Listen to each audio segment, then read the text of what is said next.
Open Your Eyes is brought to you by the Belize Bank. Our country, your bank.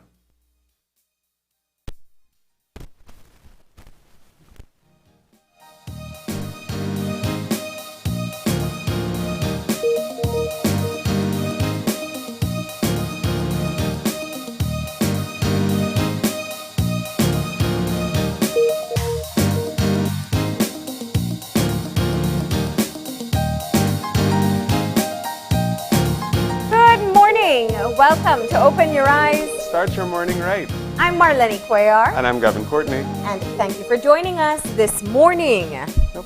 It's another beautiful morning up here in the city. It's not raining. Absolutely. It's gonna be a sunny day and it's already very warm. Yes, that's true. I was already feeling that when I got up this morning. Yeah. But the sunrise was nice. So if you saw that, lucky you. And I did see some people exercising this morning as well. Of course, yeah. Taking full advantage of that fresh air. Yeah, that's right. And, you know, I think it's one of the things we've been noting over the time of the pandemic where people have been taking advantage of the opportunity to go out and exercise. Whether it's for health reasons, whether it's to keep their sanity during this time, whatever it is, it's really encouraging to see. No, for sure.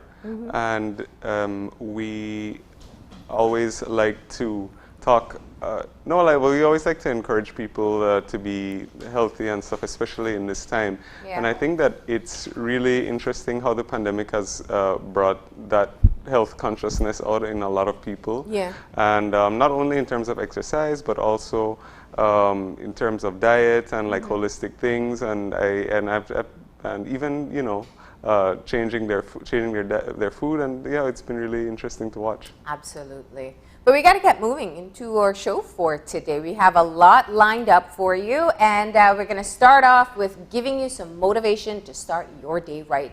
And that means it's time for Our Eye Opener. Our Eye Opener, taken from dailyom.com, goes like this. If you aren't a naturally happy person, take time each day to cultivate that which brings you happiness. It can be so easy to get caught up in the rigors of modern life that we tend to forget that happiness need not come with stipulations. Happiness becomes something we must schedule and strive for, a hard-won emotion. And then, only when we have no worries to occupy our thoughts. In reality, overwhelming joy is not the exclusive province of those with unlimited time and no troubles to speak of. Many of the happiest people on earth are also those coping with the most serious challenges. They have learned to make time for those simple yet superb pleasures that can be enjoyed quickly and easily. Cultivating a happy heart takes no more than 5 minutes. The resultant delight will be neither complex nor complicated, but it will be profound and will serve as a reminder that there is always a reason to smile. If you start by pursuing activities you already enjoy and then gradually think up new and different ways to fill your daily 5 minutes of happiness, you will never be without something to smile about. I think that's a great eye-opener. Especially given what we were talking about just now, and I think that it's been important for people to do this, especially in recent times, because not only were we living with sort of, you know, the reminders of the tragedies and stuff of COVID that were going on worldwide, but also the big disruption in life and this whole period of uncertainty, which, you know, to a certain extent is still sort of there. We still, it's still difficult to make long-term plans, but I think that, you know, with all that anxiety that was going around, and especially with being, you know, under lockdown and stuff, taking moments to like cultivate things that make you happy have been, I think, were extremely important for me. And I think that the eye opener is a reminder that you do have to make that time for yourself. And, you know, whether it's something really simple or something that you can do around the house, or, you know, if it's just 5 minutes, as the eye opener says, it's really important. Yeah. You know, and for me, I think it's just one of those things where you have to teach yourself how to appreciate or find joy in simple things. You know, it's finding joy in the ordinary things in life, because it really can make so much more of a difference. You know, I'm happy with a great cup of coffee in the morning. Like, just that first sip gives me a sense of happiness. And there are little interactions you may have. Sometimes I see something, or I see a person perhaps looking very happy. That also triggers me as well. It's not that everything is always okay. And it's not that you go about your day being happy-go-lucky and completely aloof and disconnected from the rest of the world. There are times when you're serious. There are times when you're sad. There are times where you're sad and you're happy. Yeah. Because you can have very big challenges that you're facing, but it doesn't mean that you mute out every other Yeah. emotion that you have. So I think for me, it's a skill of being able to recognize that you can find something that will give you a smile. And trust me, it changes the entire way that you feel. That's absolutely true, and Yeah. I think, you know, it's important to do, and it's something that I do put into practice. And, you know, a lot of different mornings I come and I talk. Sorry. Yeah. Hi, Francisca. We're just talking about finding things to smile about each day. What makes you smile every day? Getting up and having life and health. There we go. Yeah, and I was just talking about how looking at the nice sunrise and the weather made me happy. So let's hope that we've still got some happy news when it comes to the weather. Yes, I'm the bearer of good news this morning. All right. Yeah. So Okay. what can we So, expect? so that tropical wave, that wet tropical wave, have moved west of us, and now we have dry and sunny weather. All right, that sounds really good. And Right. over So the- for the next 24 hours, we'll be seeing only isolated showers. So, and as I told Marlene before, in Creole, that is libertarian. Yeah. Okay, looking forward to that. And what about our winds? Okay, we'll be seeing winds out of the east-northeast, 5 to 15 knots, and producing choppy seas. Okay. And our temperatures? All right, we're seeing a max of 88 along the coast, 92 inland, 78 up in the Maya Mountains this afternoon, and then overnight temperatures, 78 along the coast, 72 inland, and 66 up in the Maya Mountains. All right, so it's not too hot. That's right. Okay, and what about our outlook as we head into Friday and the weekend? Okay, I am seeing for Friday again similar weather conditions, only isolated showers. On Saturday, we'll be seeing a little, slightly more. That's it, but nothing major. Okay, and do we have anything to watch out for? Any advisories? Okay, we still have a flood warning for low-lying and flood-prone areas in the southern districts, especially the Toledo district. All right. Are they still getting showers down south, or they're going to have sun to dry out? They'll have time to dry out. Okay. All right. That's good news there, too. Okay. Yes. Well, Francisca, thanks so much for giving us that update. You're welcome. All right, have a great day. Great day. Thanks, and same to you. All right. Bye-bye. See, her pleasant voice always makes me smile in the morning, too. I know, and I guess that's the same for a lot of our viewers, Yeah, too. definitely so. We should have told her that when she was on the line. Right. But she heard us, I hope. I am happy this morning. I think one of the things we didn't really discuss was the fact that there is substantial flooding taking place in different parts of the country. Yes. In Cayo and in the south. And it is, of course, good news that the rains have moved out of our immediate vicinity, and we have some sunlight to try to dry out some of those areas. No, and as of course it's always timely to think about because we are in the rainy season. We know what happened last year when we did have those significant floods. So we always want to remind you to stay prepared and have a plan in place, especially if you are living in one of these areas that's prone to flooding. That's right. So that is our weather update for today. You can welcome back the sun. It's going to be warm, but at least we won't have rain. But we got to get moving into our show for today. And we are starting off with a conversation with the Public Service Union. They are gearing up to celebrate their 99th anniversary, one less than 100. Imagine that. And so we're going to be finding out from the president and vice president just what that means for them. Of course, it's a great time to focus on some of the issues that the PSU has been very vocal about over the past few months, and we'll get an update from them as well. And our second conversation we are going to be having is going to be with Beltrade, and they are going to be talking all about how to market yourself for employment. So those tips are going to be shared in our second conversation.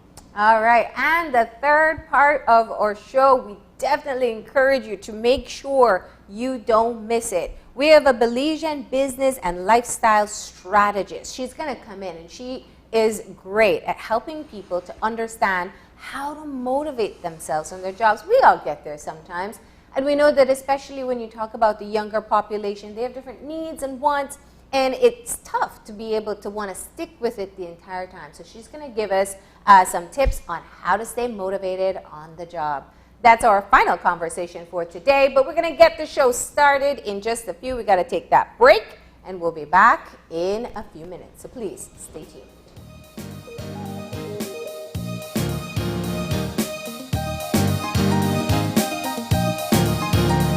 Good morning, sweetie. It's time for school. Are you a teacher or public sector employee who is thinking of owning your new home?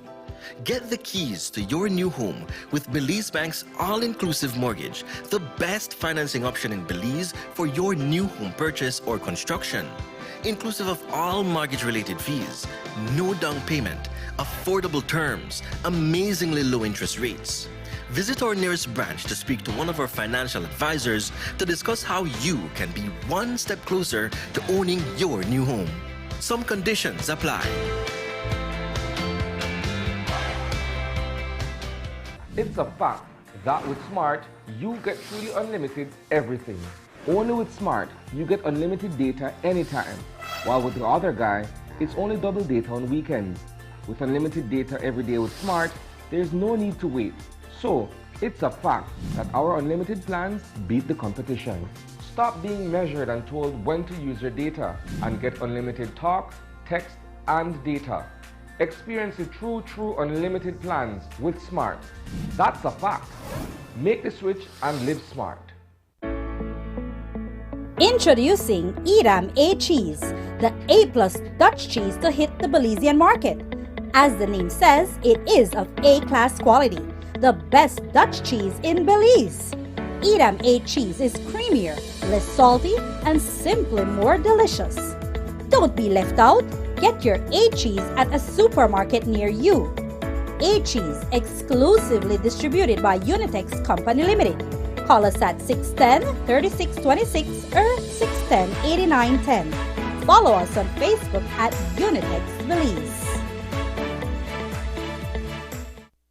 Whether you're at home, on the road, at work, or at school, if you see news happening or suspect that something might be up, call or text the Channel 5 News Belize tip line at 672-5555. You don't have to give us your name, just give us the tip. That's 672-5555. Call or text us so we can check it out. And we'll be back in a few, so stay tuned. Thanks, Jen. Hey there, we know you have to head out to work shortly, but don't forget that you can stay tuned by watching us on our Facebook live stream. Find us at Open Your Eyes BC, and you can continue watching there. You can also download Facebook Watch on your streaming device, and you can watch at your own convenience. And for all the behind-the-scenes fun, follow us on Instagram at OYE Belize. So, find us and follow us today.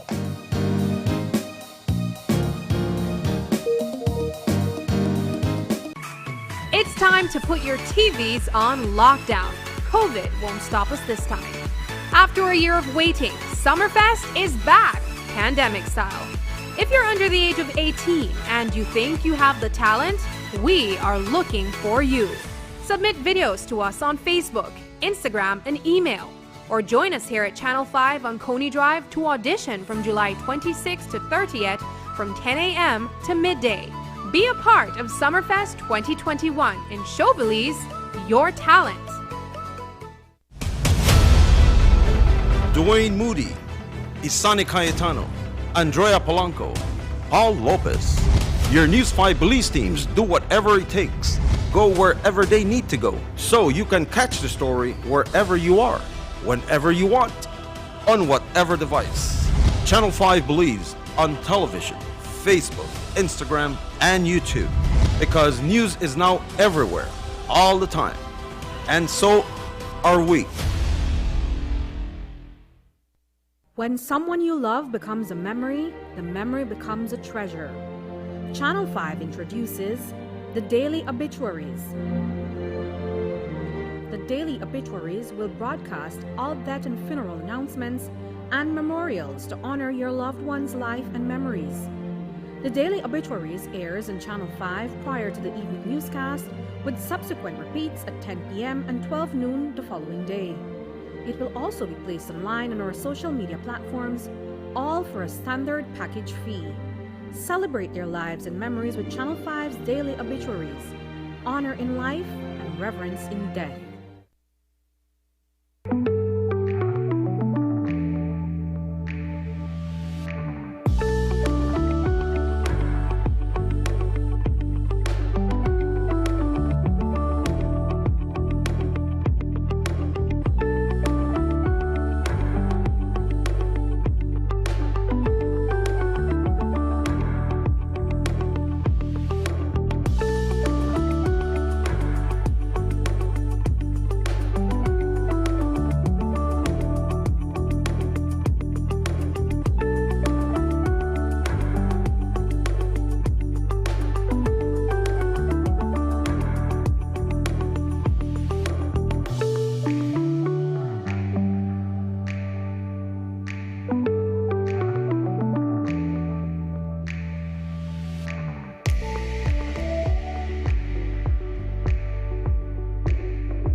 Back.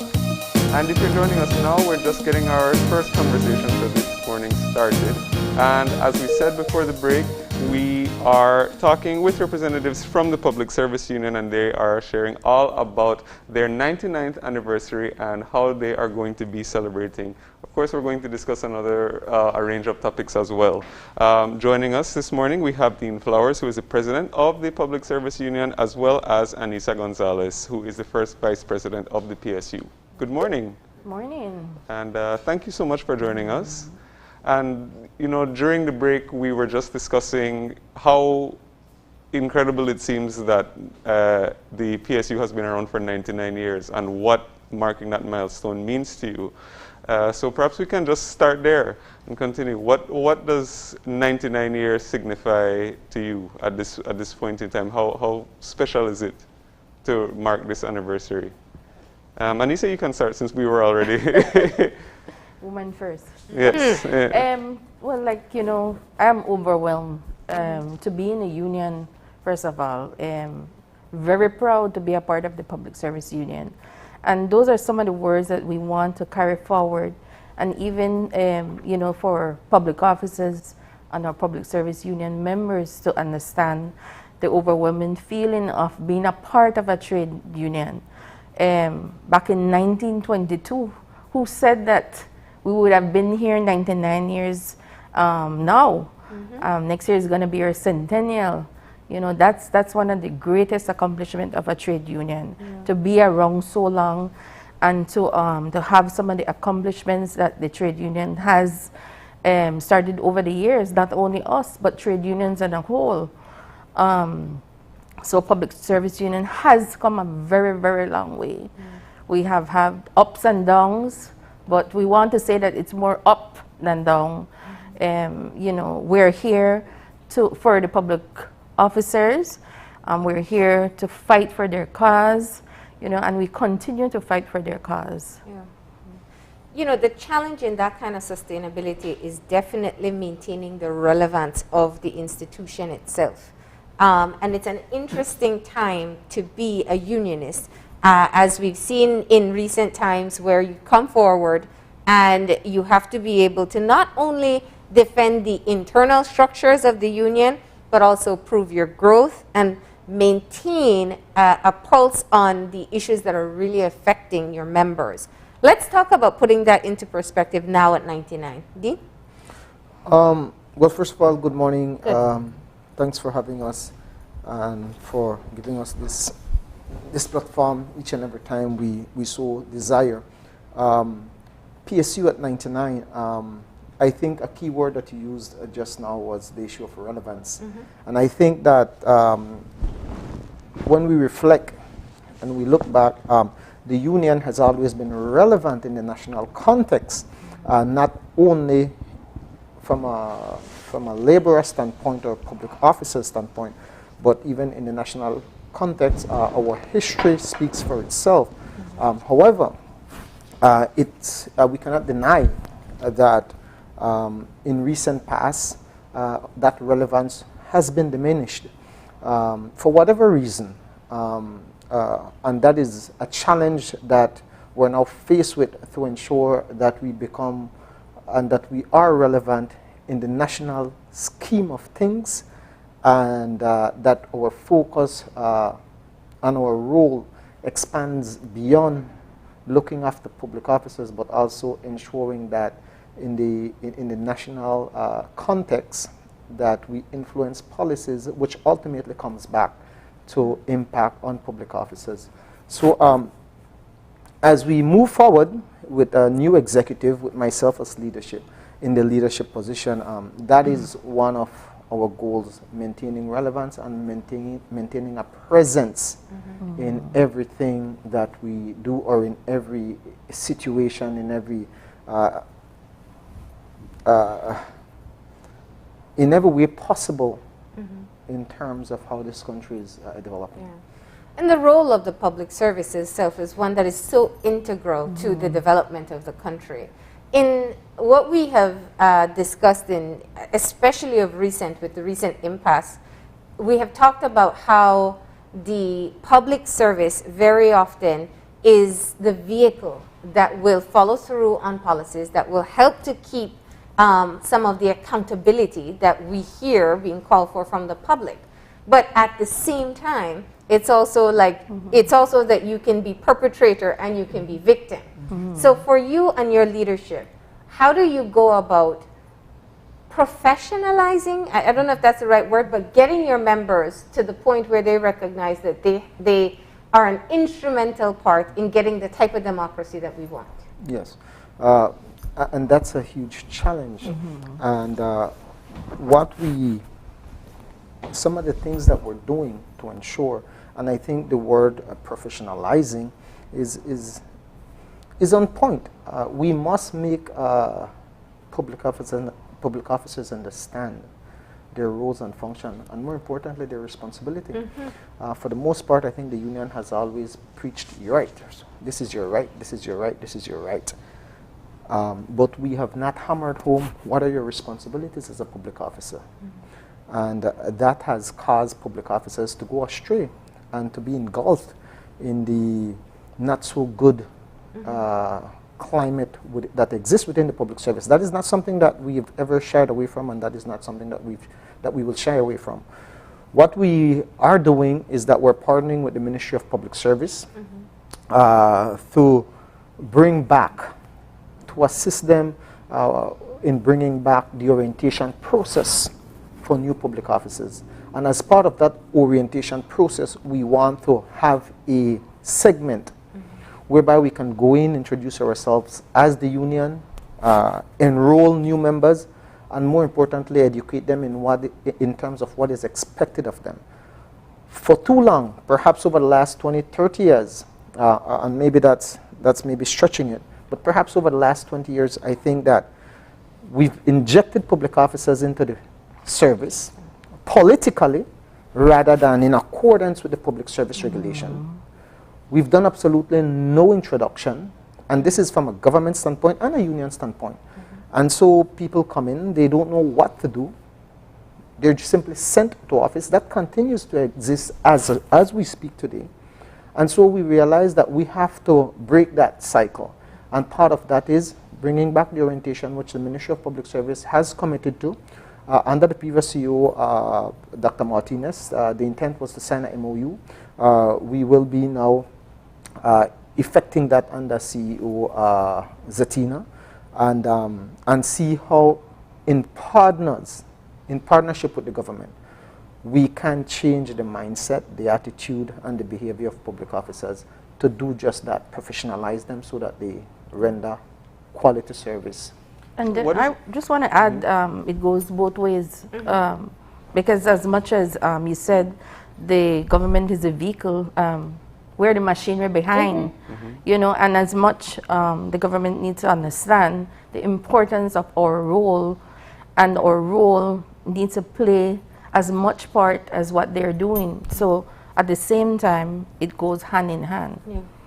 Yeah, I was going to actually ask what it is like actually, you know, navigating that relationship with the government, because inherently the public service will at times or in some way or form fall prey to some sort of political bias or whatever you want to call it. And so, you know, one challenge I suppose is dealing with that within the membership itself, but also when you have to engage with the government in order to enact its policies. So what is it like, especially now that you are in the leadership position? Well, the first thing I try to do when I try to effect change, and what I intend to do is when we attempt to effect the kind of change that we need, is to go back to the government's plan. If you take a look at Plan Belize, the Blue Manifesto, it is spelled out clearly what the government hopes to achieve during its term where the public service is concerned. They're pledging, or they have pledged, and they came into governance under the pledge that we will be a hands-off type of government where the public service is concerned. That is in their manifesto. They want to free the public service from political interference. They've also stated in their manifesto that they want to be a cabinet, or they want to run a cabinet that is not a dictatorship of policies. And finally, with regards to the public service, they're saying that they want to revisit the re-establishment or the re-implementation of permanent secretaries so as to get rid of these political creatures called chief executive officers. That's not the Public Service Union pledge. That is not Dean Flowers emotionally speaking. That is what is in Plan Blue. And we will hold them accountable to that, because 8 months in, we're seeing that cabinet spends more time deciding which employee goes home and who gets hired in the public service rather than establishing policies. And again, that's not emotions. That's facts. That's facts. That is what we're seeing. You can see that through the terminations. You can see that through the employments. You can see that when CEOs are overstepping their boundaries and their rules where the transfer of public officers is concerned. We're seeing where currently, and especially within the Ministry of Health, you have 2 administrators. Why? Because one was transferred in accordance with the public service regulations by the Public Service Commission, and the other one was transferred by the CEO under the direction of the minister.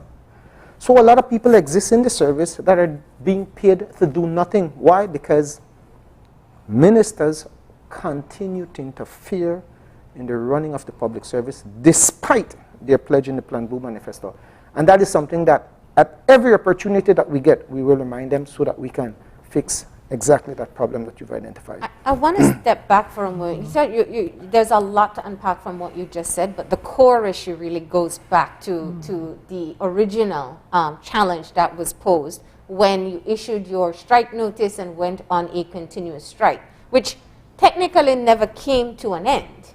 No. But you fought, so technically you are still in a strike or in a trade dispute. Trade dispute. Mm-hmm. So, when you look at the challenge that was mounted by the unions this year and the long drawn out process with the visibility and all that you were trying to do, the mandate, it was multifaceted. You were looking at good governance, but the key issue was really looking at the 10% cut. Now, you were unsuccessful. You were not able to secure that additional 10% for your members. How has that affected the morale of the union and the membership?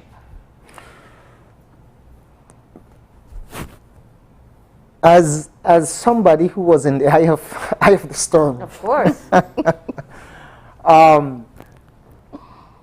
I want to say that it has the fact that when we enter this dispute, and the long and short of that is that the salary cut was effected. But as you rightly stated, the trade dispute is not over. We still hold our position that it is as a result of poor governance and maladministration that resulted in that cut. And that's the reason why we decided to file a trade dispute, because we're saying you need to fix what brought us here. And you will not pull a veil over our eyes and say to us that COVID got us here. COVID, as everybody knows, merely lift the veil of the corrupt practices of government, whether red or blue. Were public officers discouraged, and are they discouraged as a result of the cut? Yes, they are.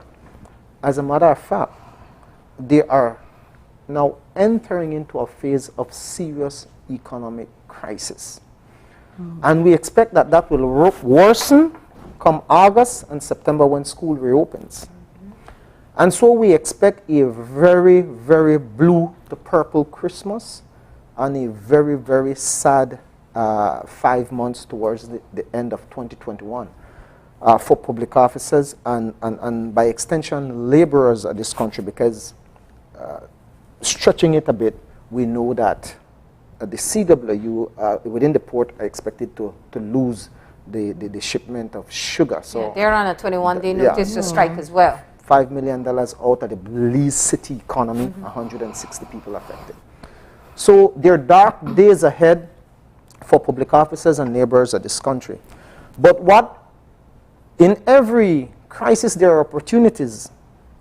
And what this helped us to do was to reflect, look ourselves in the mirror, and re-strategize what are we doing wrong, what can we do different. And maybe as a blessing in disguise, we went into our 99th election, and coming out of that was new leadership and a new executive, a new council of management. A lot of vibrant people, a lot of people with ideas, and we have now started engaging more with public officers, and I'm pleased to say that despite the 10%, our membership is increasing more than ever. Yeah. I got an email this past yesterday. year you had a huge growth in membership. Yes. Yes. Yesterday I was impressed. I was very impressed with the recruitment for the month of June, which we get monthly. And I want to applaud Sister Gail Garcia and her team here in Belize City, because they were impressive this month. So what we're seeing is that the message that we're preaching that now is you need to be a part of the union now more than ever. because collectively is where we would be able to gain strength and influence the type of policy decisions that we need to influence. And so I want to also take this opportunity to say to those public officers who did leave the union as a result of the discouragement. Because after not being able to secure the they 10%. felt that we didn't do enough, and especially those who participated felt that they were let down by those who we called curtain peepers, no? Because a lot of them were behind the curtains peeping but not participating. So they felt discouraged, and a lot of them walked away. But despite that small group, the recruitment has been tremendous, and I want to encourage everybody to come back, because we don't have the answers. We're simply the council of management. And if you look at the hierarchy of the union, the membership dictates the direction, and it is the membership that we expect that will say to us what direction and what decisions they want us to go into. Now, that's on one end, how it affected the membership and kind of just the trust that people had in the union. You put up a good fight, but you lost. My question is now, how does that affect the relationship and ongoing negotiations that must take place with the administration? We're professionals. That's the first thing I want to put out there, and we will never approach conversations with the government in a disrespectful or adversarial manner, despite these type of disagreements. I respect fully the government's consultation team, and I respect fully the minister and CEO in the Ministry of Public Service, and I want to say that I have a very cordial and respectful relationship with them. We have met preliminary introductory meeting with them where we've touched on this issue and touched on what we expect from them and what they expect from us. Despite the 10%, we've said to them, it remains unresolved, and if it is that we will have to remind them of that for the next 5 years, then that is exactly what we will do. We will not stop until we believe that we have been treated fairly, where the removal of our economic rights is concerned. You cannot take away people's property without properly compensating them. And some of the proposals that the government put forward are not necessarily, do not necessarily guarantee proper compensation for the removal of that 10% from public officers. And our position has always been, we didn't have to go there first. So let me just backtrack a bit. So you're in month 4 now of your trade dispute. Yes, we filed that, I believe it was in April. In April, yeah, after the municipal election. The question is now, what does a trade dispute look like that's been prolonged for so long?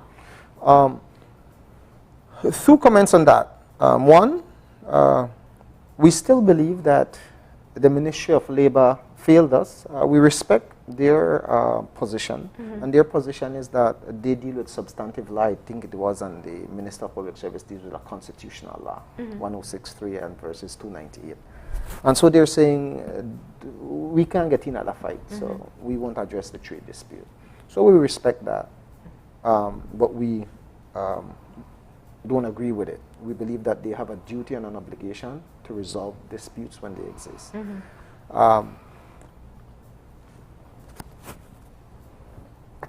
I lost my train of thought. You were saying that there were two parts to it. The first is that the Ministry of Labor is saying that they are not responsible for resolving the dispute. Yes, but in relation to your question... Yeah, about what a trade dispute looks like yes, 4 months in. Yeah, so 4 months in now, what we've said to public officers,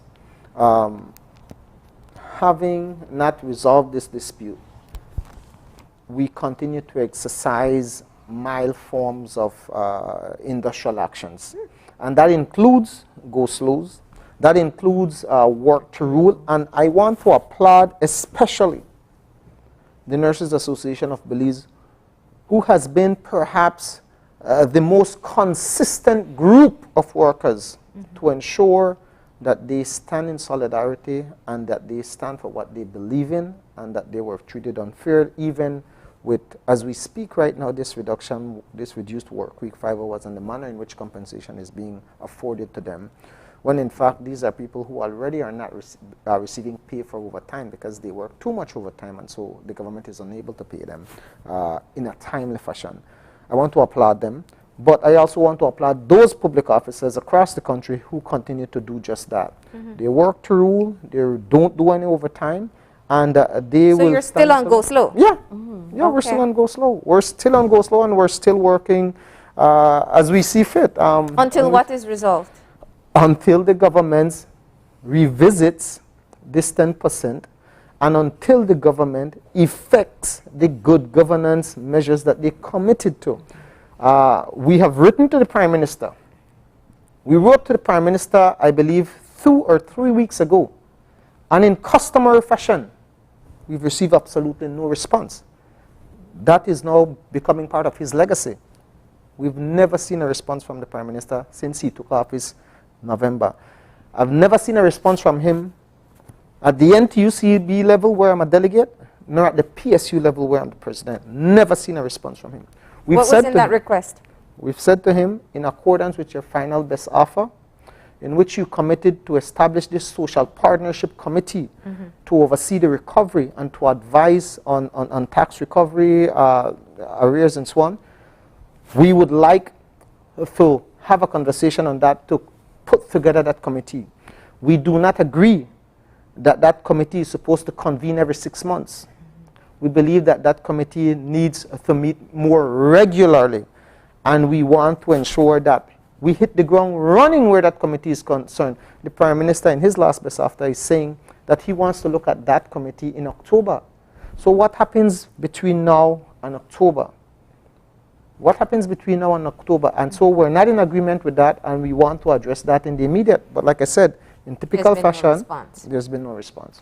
Now, we talked a bit about the 10%, and there's definitely more to get in there to look at how you were unsuccessful in being able to secure that point.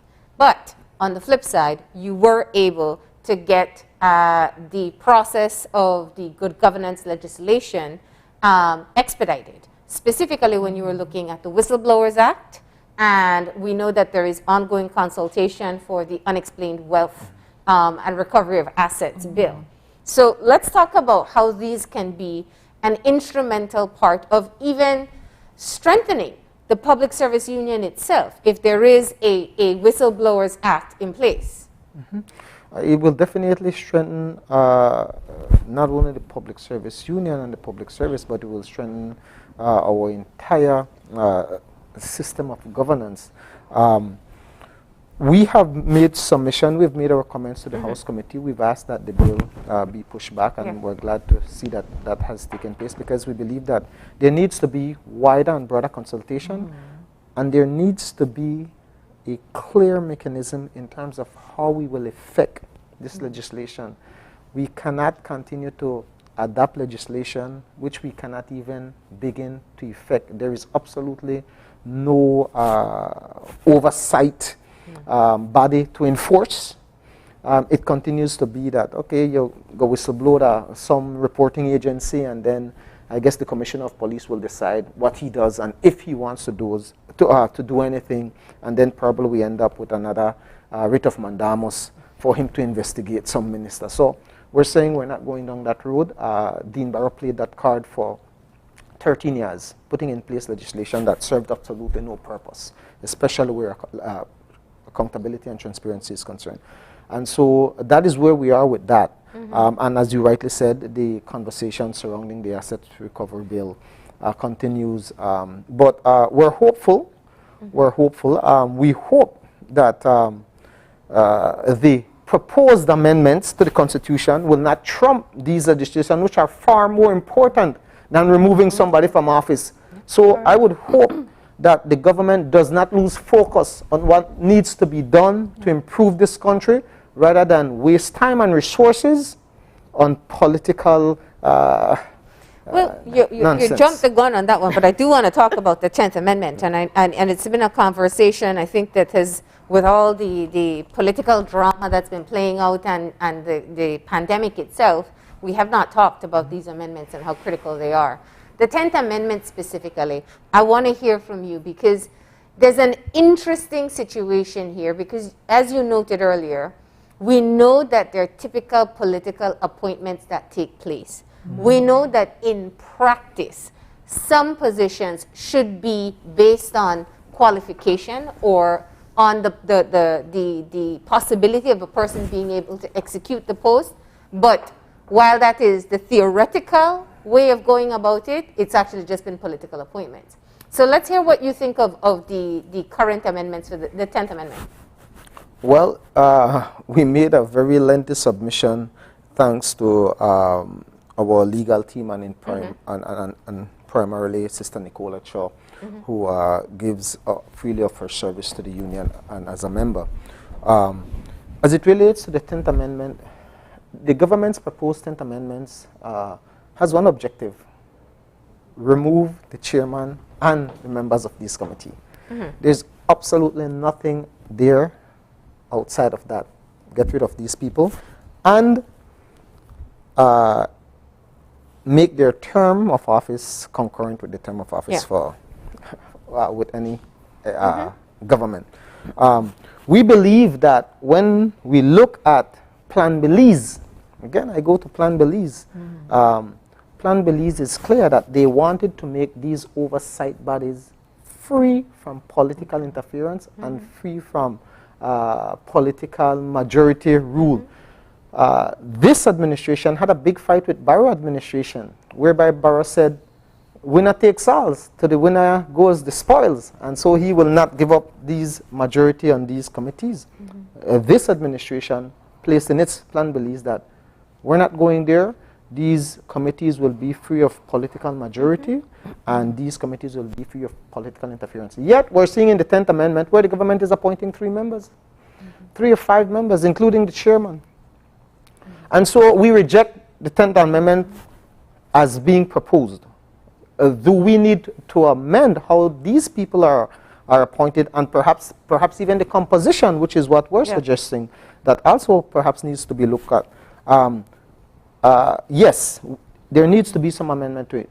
And I want to touch on... So you agree that there are changes that should be made to remove the political influence on these committees, because let's not hide the fact the current Public Service Commission has been a disgrace, and I say that with no apology, but with ultimate respect for the current Public Service Commission that affects directly my members. They've been a disgrace.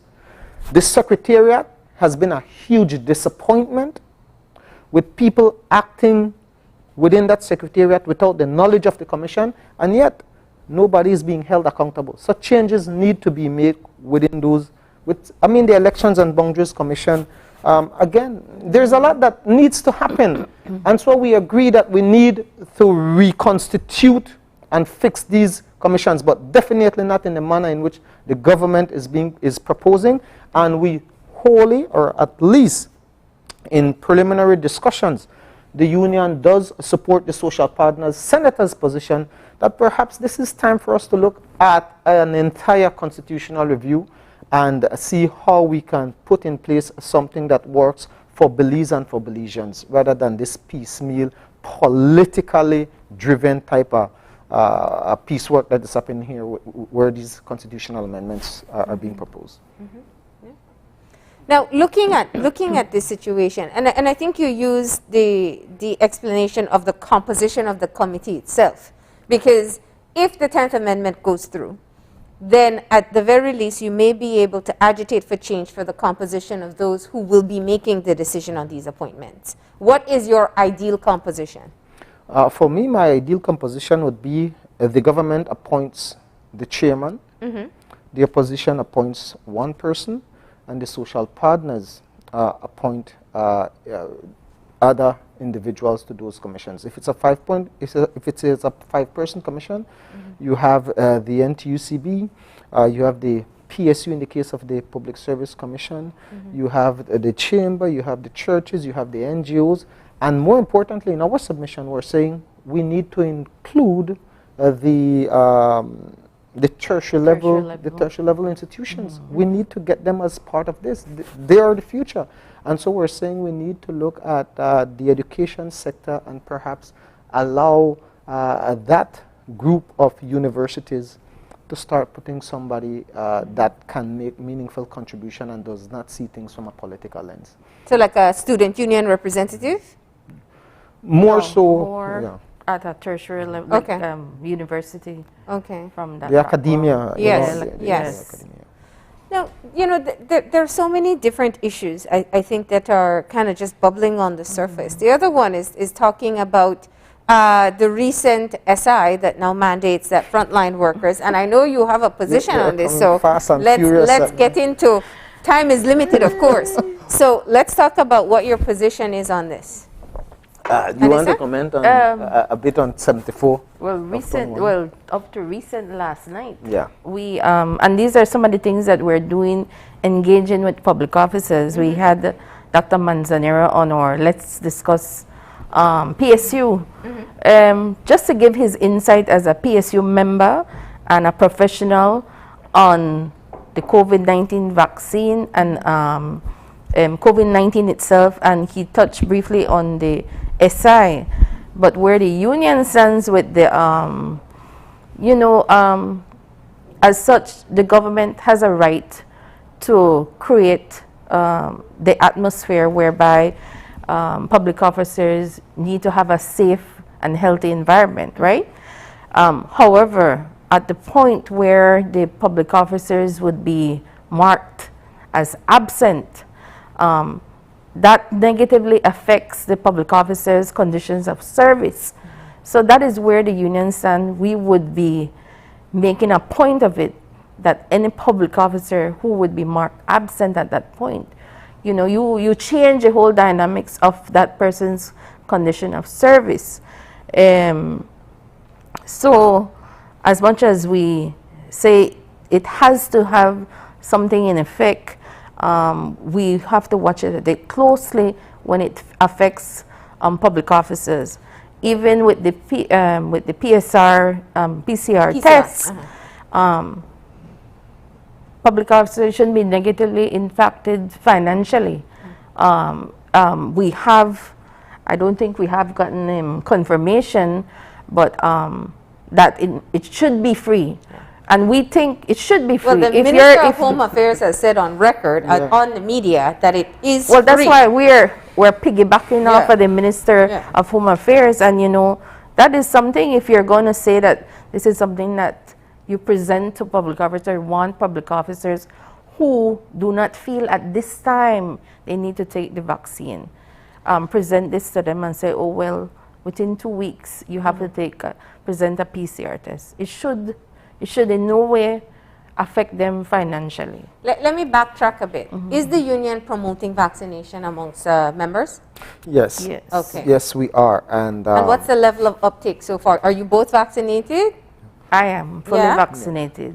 I am not vaccinated. I am a proponent of the vaccine in terms of encouraging my members to get vaccinated.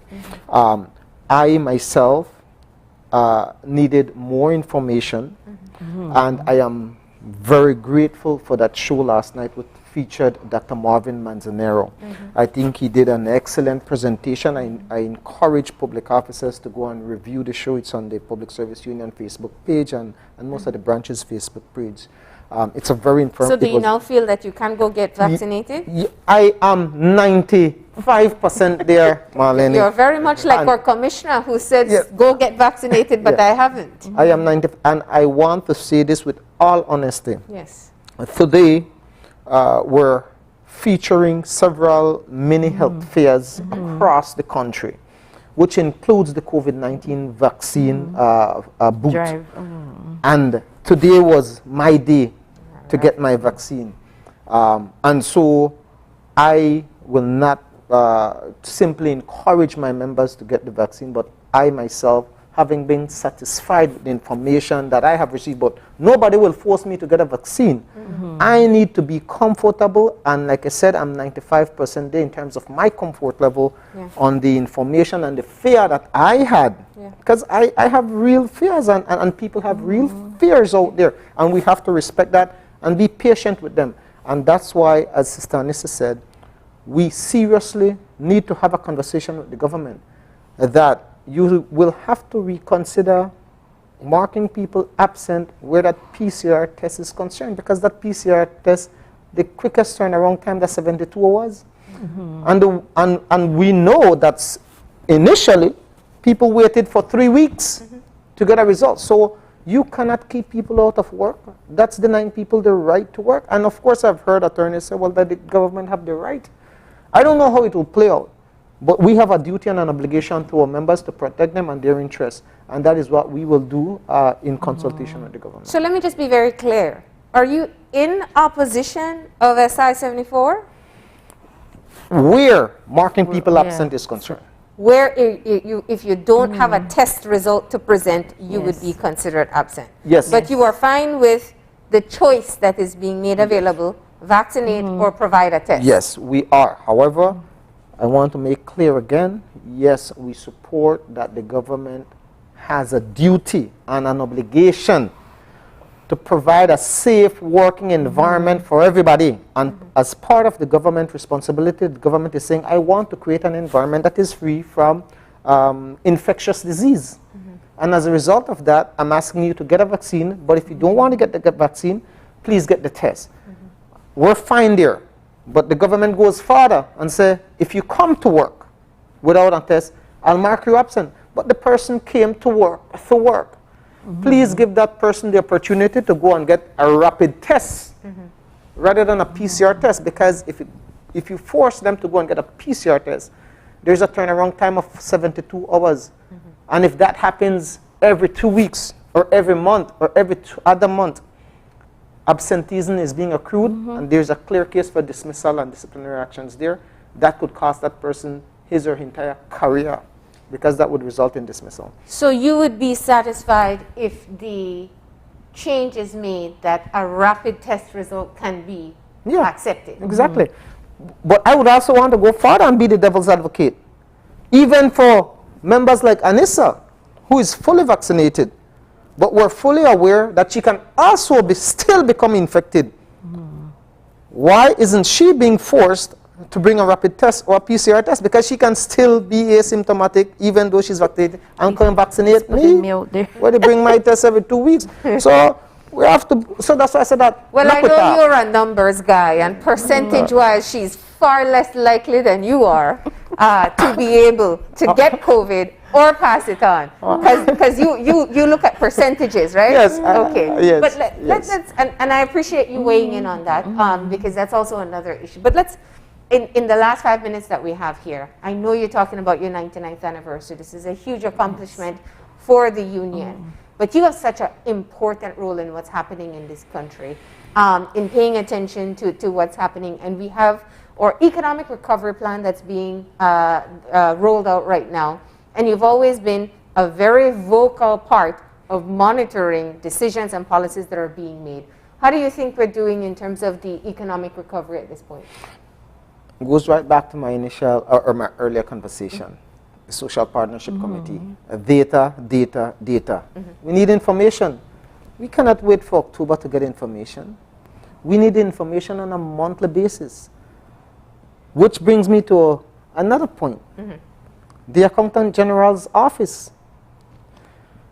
That office needs to start producing timely financial statements for us to assess and analyze. The Financial Secretary needs to get to doing his work. As we speak, word has reached us that the Accountant General retires in September.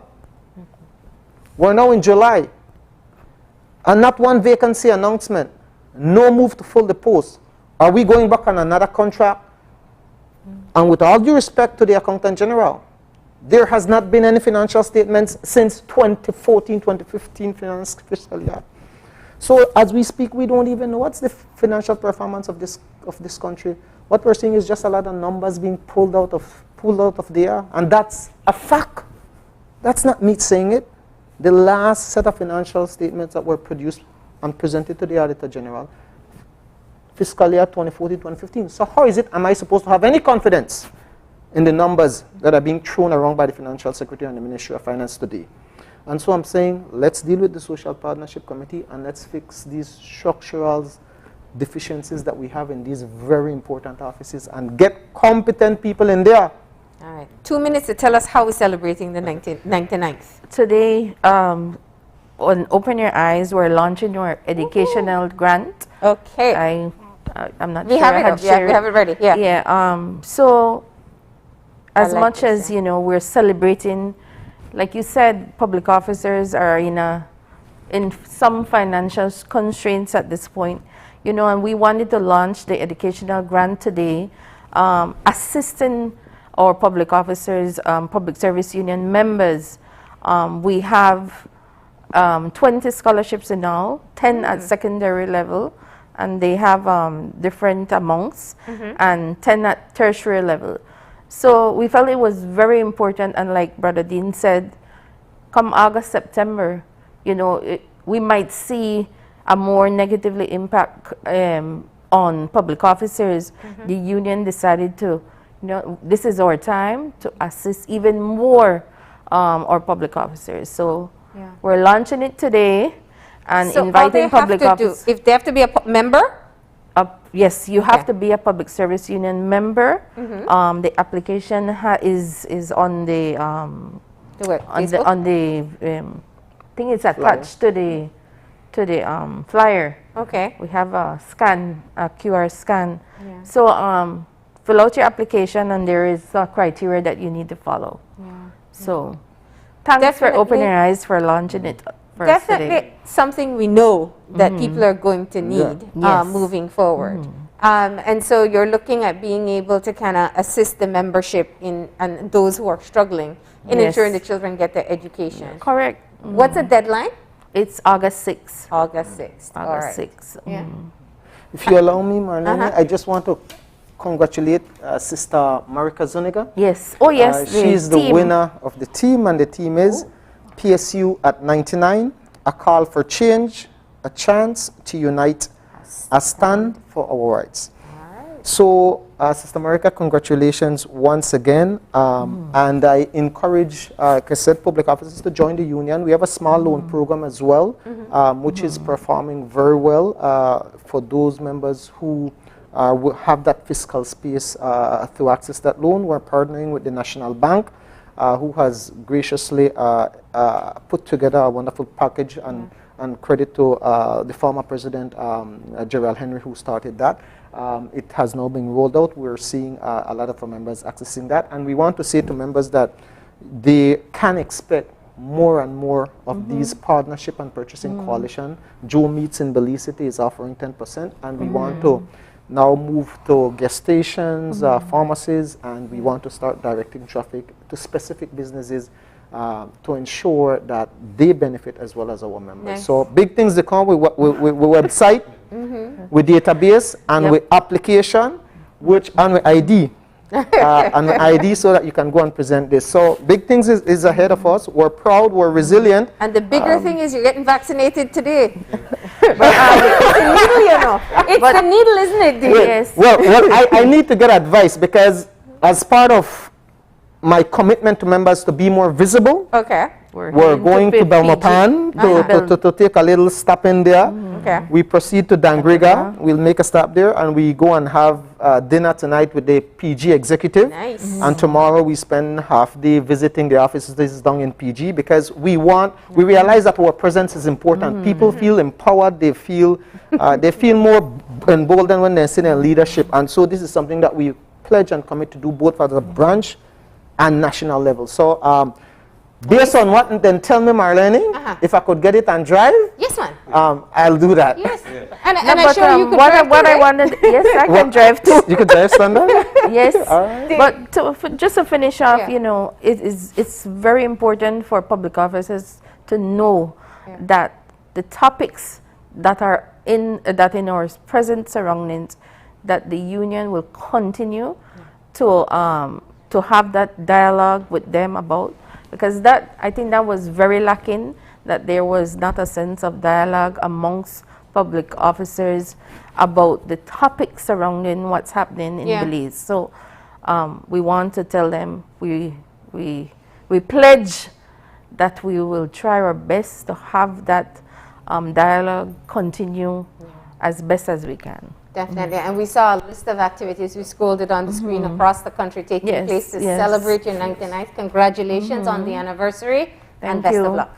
Thank you. Thank you so much for having us. And with that, we're going to go ahead and take a break. When we come back, we'll be joined by Beltrade to talk about how to make yourself more marketable when you're on the job hunt. So please, stay tuned.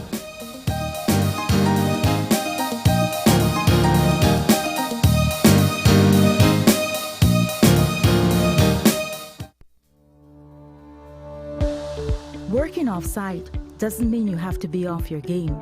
Studies have shown that simply adding a keyboard and mouse to your laptop increases productivity by 26%. Add a monitor and you'll be 35% more productive. At Fulltech Systems, we have what you need to enhance your remote work or e-learning experience. With devices such as headsets, video conferencing monitors, webcams, keyboards, mice, docking stations, all with the brands you trust.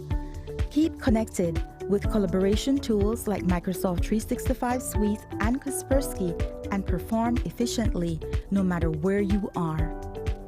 Fulltech Systems, your technology center, where you'll come for the price, but stay for the service.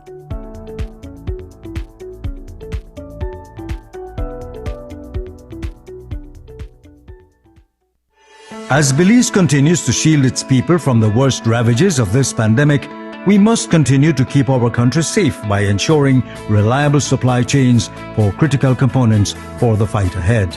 Belize's oxygen supply is safe with 300% more oxygen supply in country than is necessary. However, Fabregas continues to make our oxygen supply chain even more robust and responsive to a potential worst-case scenario. Through supply arrangements established and secured by Fabregas, our country can receive critical life-saving oxygen from 5 regional neighbors in Mexico and Central America through marine and/or land transportation. So, in addition, Fabregas has secured additional reliable sources of life-saving oxygen using a diversity of transportation modes and countries of origin. Fabregas Belize Limited. We got your back.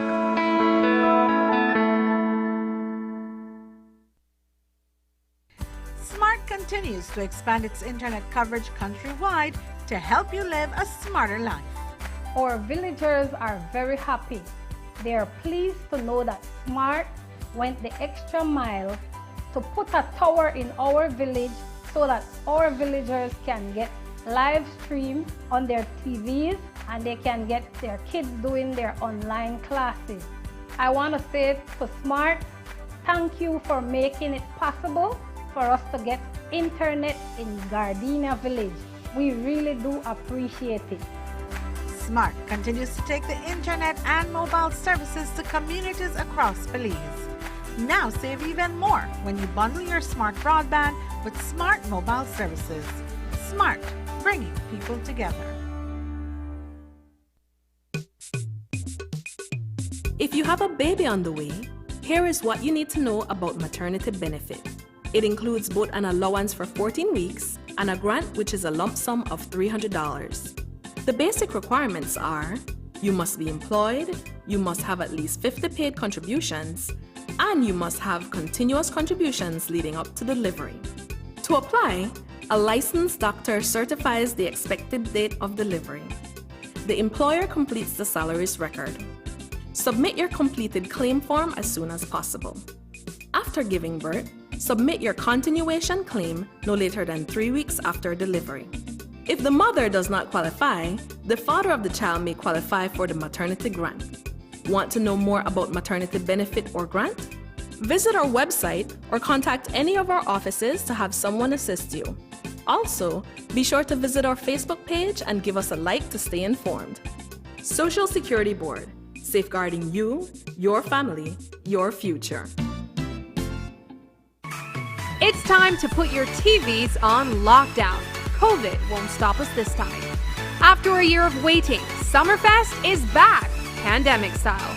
If you're under the age of 18 and you think you have the talent, we are looking for you.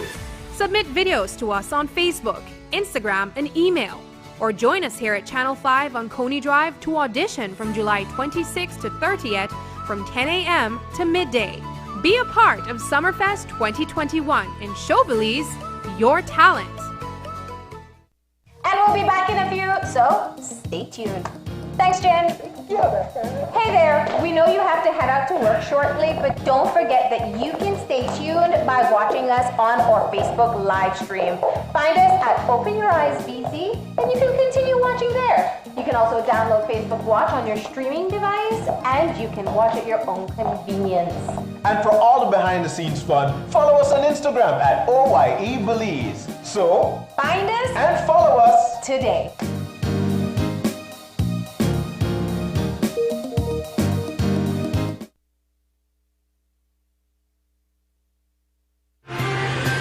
Today's COVID update is brought to you by Fulltech Systems, your technology center, where you'll come for the price, but stay for the service.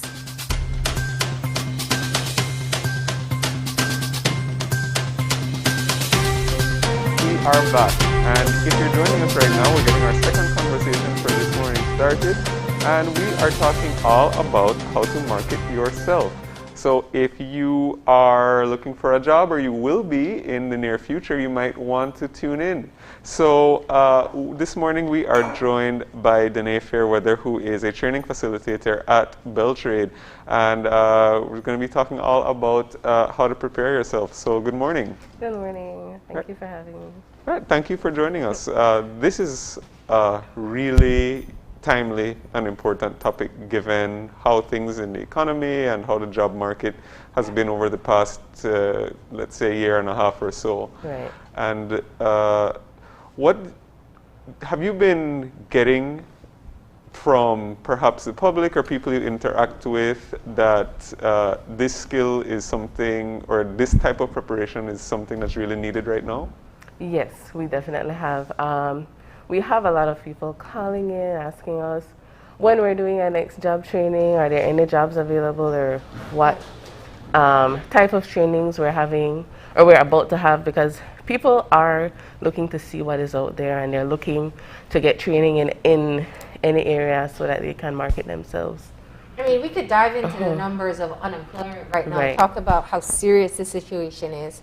But for today, what we're looking at is the fact, one, that there are jobs available, that there are people who are looking, and it's trying to help people who are looking how to get themselves. I mean, any vacancy is now receiving so many applications that you have to stand out. Right. So let's talk about some of the tips there. Right. What are some of the things people have to take into consideration? Okay, you definitely want your resume to stand out, because that is what will get you through the door to get the interview in the first place, right? Because every hiring manager will have, as you said, dozens of resumes coming to their table. You want yours to be the one that they will look at and say, this is the person I want to call to come in for an interview. Yes.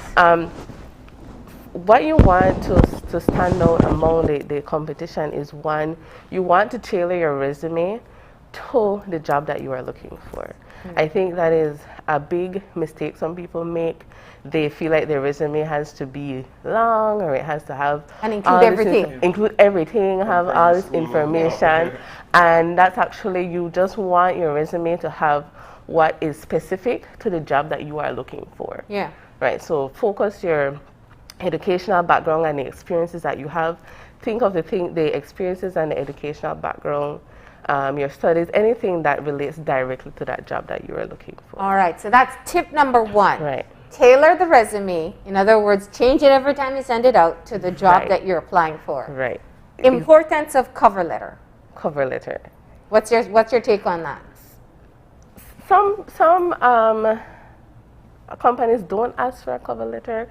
Some do, but a cover letter I think is still important to have one that stands out, have one that is very brief, not too long, because again, people don't want to read something that is too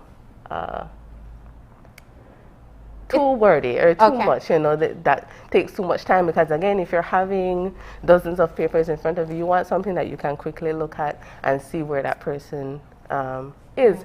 Your cover letter is just giving the hiring manager little some insight in what is in your resume, and they will get more details of what of your experiences when they read your resume or when they invite you in. So your cover letter doesn't have to be very long. Actually, you know what's occurring to me now is that, you know, while we talk about the application process, I think we may have even skipped a step. How do we look for jobs? You know, if we're looking around, where are the best places to look at if you are, you know, looking for employment? I think when you're looking for jobs, it's best to look in different corners. Yeah. Definitely searching online, going on Facebook is good. If you know about particular companies that are of interest, you can keep track of their website, of their pages to see if there's anything. You can even call. I know the standard way is for people to actually go in door to door and have their resume on hand and their letter, but I know in the pandemic that might not be what some people want to do. So. Yeah. Looking at the different companies that you know about, or going on Facebook, job seekers, and looking at the jobs that are out there. Also, we do get calls as well. Yeah. At Beltrade, we do get people who call us and ask, do you guys know about anybody that's hiring and things like that? Especially for our participants that we have trained. We do, if we see anything that pops up, we will let them know, oh, we see this vacancy at this place and you can go ahead and apply. In the case of the people who we have trained, if some companies reach out to us and ask us if we have participants that would fit the jobs that they have, and we would So if people want to headhunt, they can contact Beltrade directly? Yes. Okay. It's particularly for persons who have taken some of your courses, yeah. Right. Yeah, there are vacancy notices everywhere. I mean, I think that the days of waiting on the newspaper, those are over. It's online. We get quite a number. We have our community billboard, and we have the regular ad breaks where we have vacancy notices all the time. So it's kind of being attentive to what's happening. I have a question in what jobs you should apply for. When you see something that you're either overqualified for or underqualified for, what's your take on that? All right. I think, so a lot of the times people might think that they are underqualified for a job, and they might not be, because sometimes maybe a job has, they require, let's say, an associate's degree with maybe a year or two experience, but maybe you don't have that. Maybe you only have your high school diploma, but some people might have their high school diploma and have 5 years experience, or 6 or 7. And so I would say in that case, you can still go ahead and apply if if the amount of experience that you have compensates for not having that degree. So I think, yes, you want to apply for jobs that you are qualified for, but you also have to look at, don't limit yourself. Right. If they ask for 3 years experience and you have 2, I would still, go ahead and apply. If they ask for a bachelor's, you have an associate's, but you have 8 years experience, go ahead and go apply. for it. Yeah. Right, definitely. Now, looking at the overqualified part, where a lot of people have lost their jobs from even middle management or management positions, some people just want to work.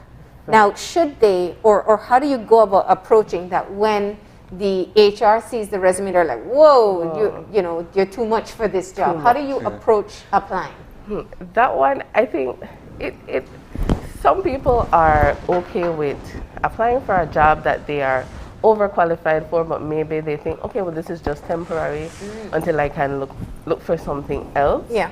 But a lot of the times, a hiring manager or an interviewer might see, this person has a master's and this job is only asking for an associate. Yeah. And they might be scared to hire that person because they might think the person is expecting a salary that's above what they are comfortable pay. Or that they won't stay.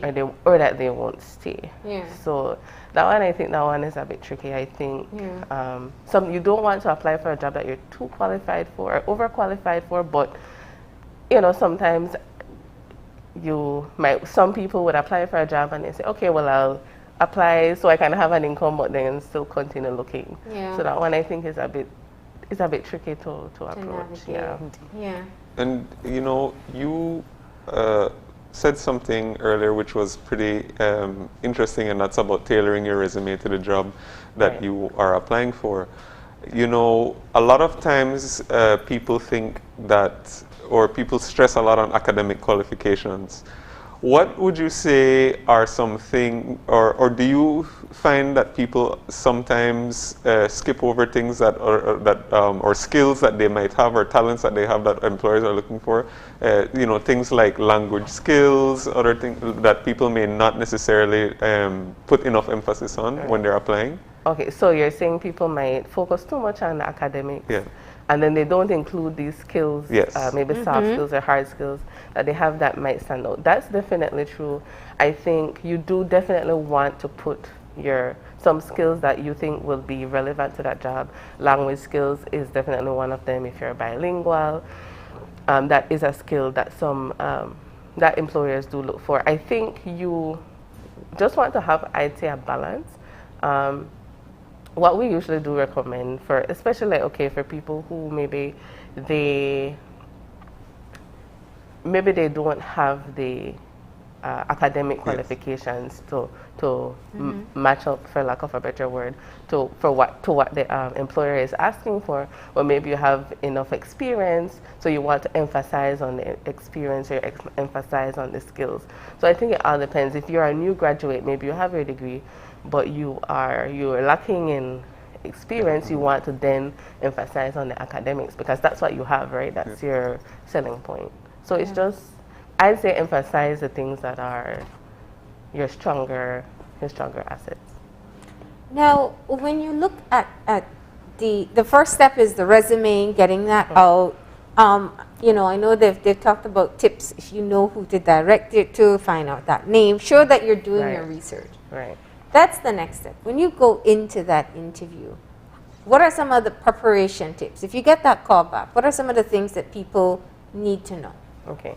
You definitely do need to do your research about the company. I think you should do that even when you're preparing your resume. But definitely once you get that call to go in for the interview, you want to research as much as possible about the company or the organization that you're applying for. Go on their website, see who's the director, who's the HR, who's this person. Go on their Facebook. Stalk them, literally. Stalk them and see. Because when you get into that interview, one of the questions that they will ask you is, why do you want to work here?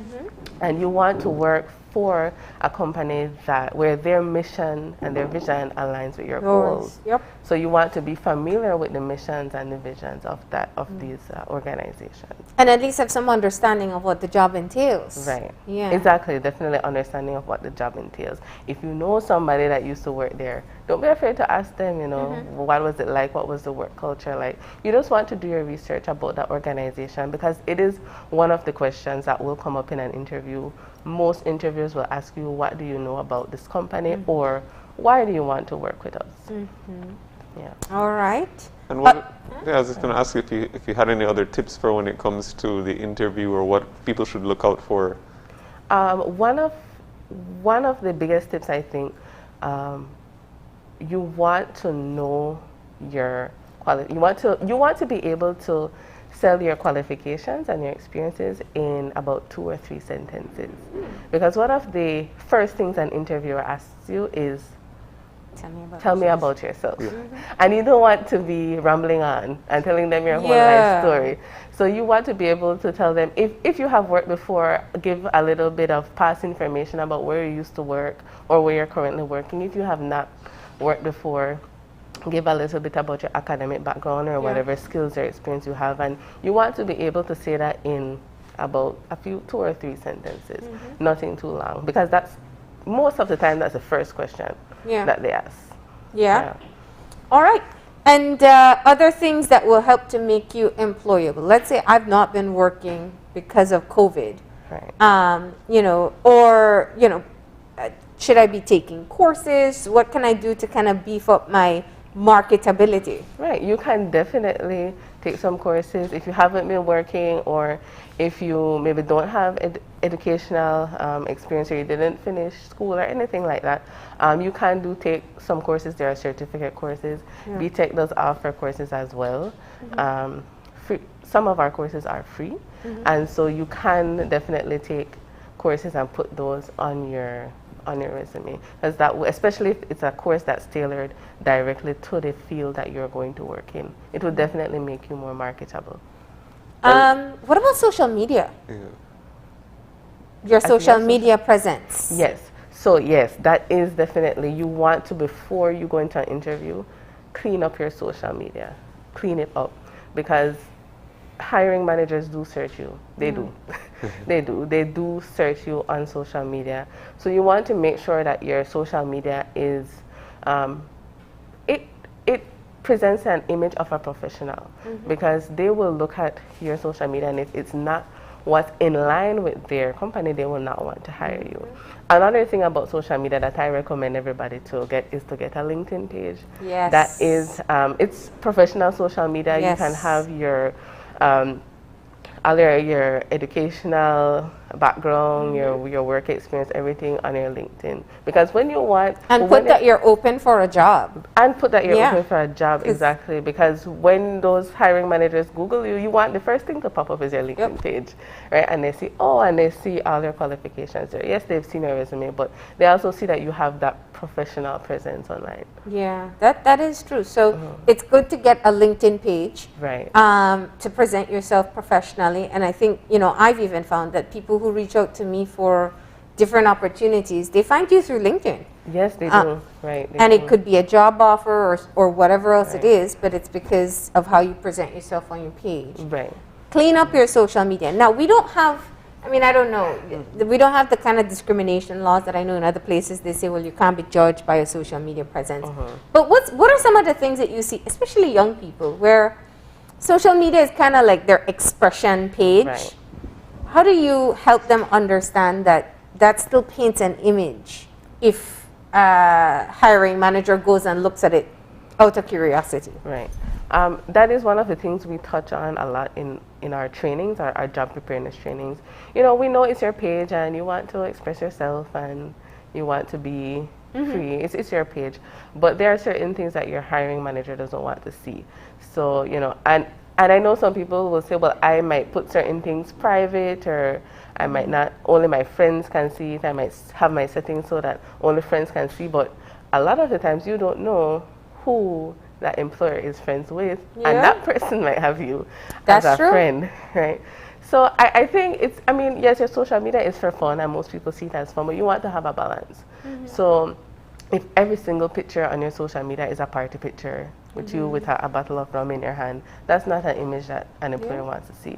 Now, if you have one party picture, but you have a mixture of other pictures and, you know, some professional, you have a balance, then I think that is fine. So the bottom line is just to have a balance and to have to just be aware of the image, the image that you are putting out there for yourself. You know, I've told some young people, I say, think of your social media that if you meet somebody, if you were to say everything that's on your page to their face, hi, I'm Marlene, and I drink in the middle of the day, I complain about my workplace, and I comment and get in arguments online, that's who I am. If I would feel comfortable saying that to somebody, then I can be comfortable with that being my profile publicly. Correct, yes. I think you hit the nail on the head, definitely. Because when you look at someone's social media page, usually the first thing you see, their profile picture, their bio, whatever, that's your first impression of that person. Is like the social media alternative to meeting someone in person and having them introduce themselves in that way.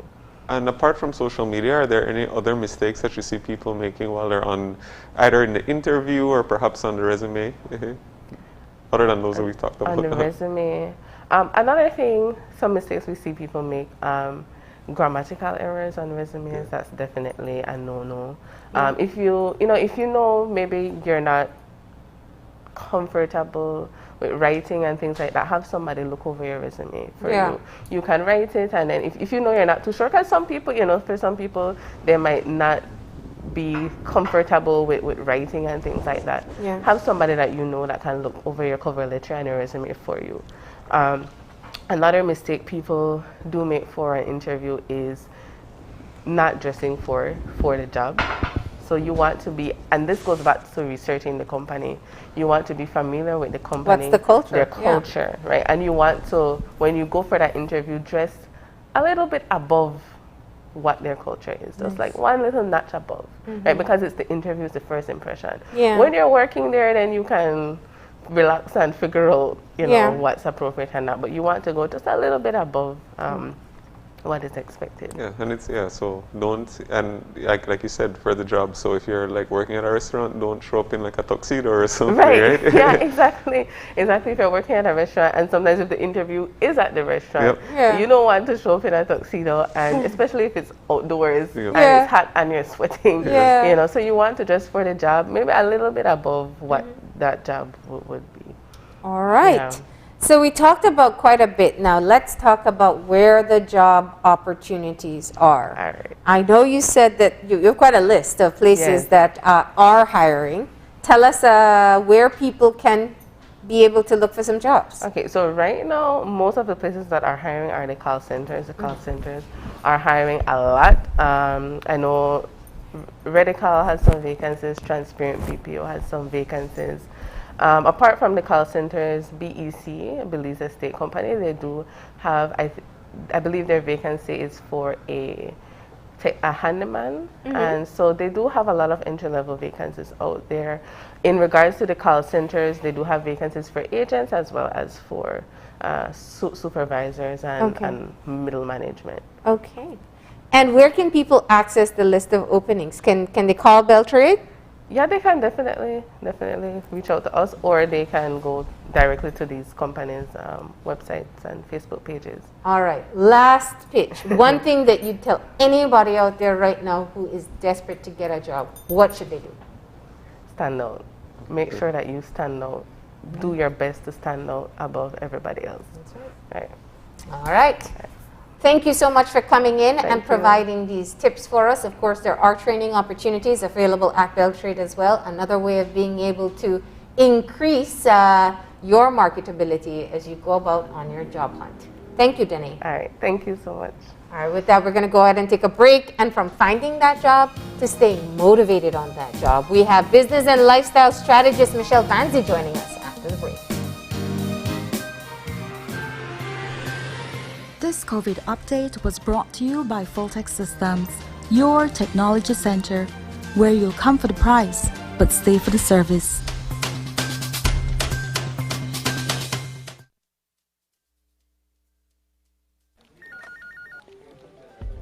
As one of the largest cable and internet providers in Belize, CBC strives to provide our customers with the highest standards of quality, value, and service in all aspects of cable TV and internet.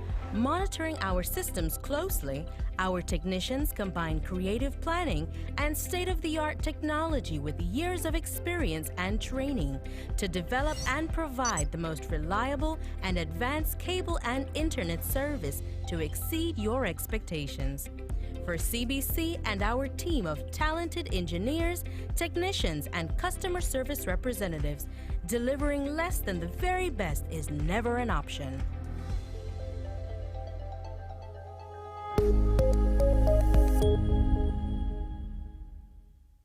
Good morning, sweetie. It's time for school. Are you a teacher or public sector employee who is thinking of owning your new home? Get the keys to your new home with Belize Bank's all-inclusive mortgage, the best financing option in Belize for your new home purchase or construction. Inclusive of all mortgage-related fees, no down payment, affordable terms, amazingly low interest rates. Visit our nearest branch to speak to one of our financial advisors to discuss how you can be one step closer to owning your new home. Some conditions apply.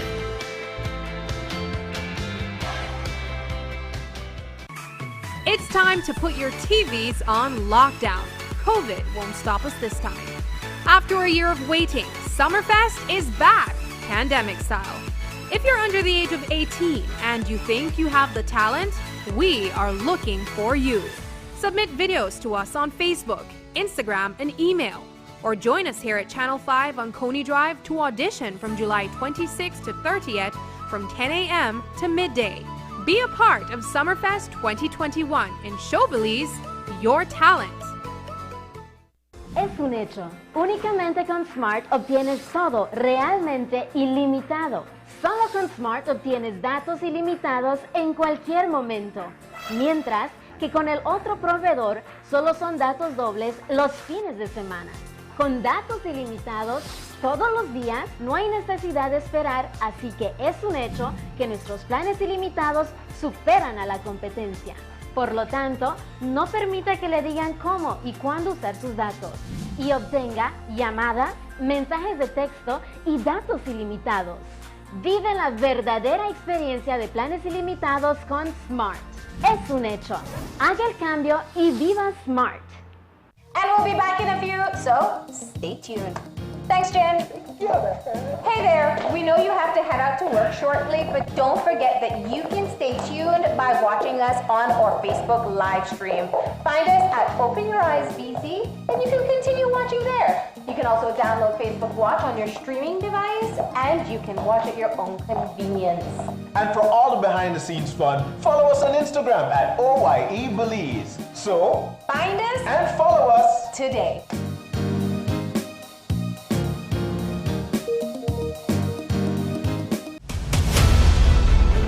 Dwayne Moody, Isani Cayetano, Andrea Polanco, Paul Lopez. Your News 5 Belize teams do whatever it takes, go wherever they need to go, so you can catch the story wherever you are, whenever you want, on whatever device. Channel 5 Belize on television, Facebook, Instagram, and YouTube. Because news is now everywhere, all the time. And so are we. When someone you love becomes a memory, the memory becomes a treasure. Channel 5 introduces the Daily Obituaries. The Daily Obituaries will broadcast all death and funeral announcements and memorials to honor your loved one's life and memories. The Daily Obituaries airs on Channel 5 prior to the evening newscast, with subsequent repeats at 10 p.m. and 12 noon the following day. It will also be placed online on our social media platforms, all for a standard package fee. Celebrate their lives and memories with Channel 5's Daily Obituaries. Honor in life and reverence in death.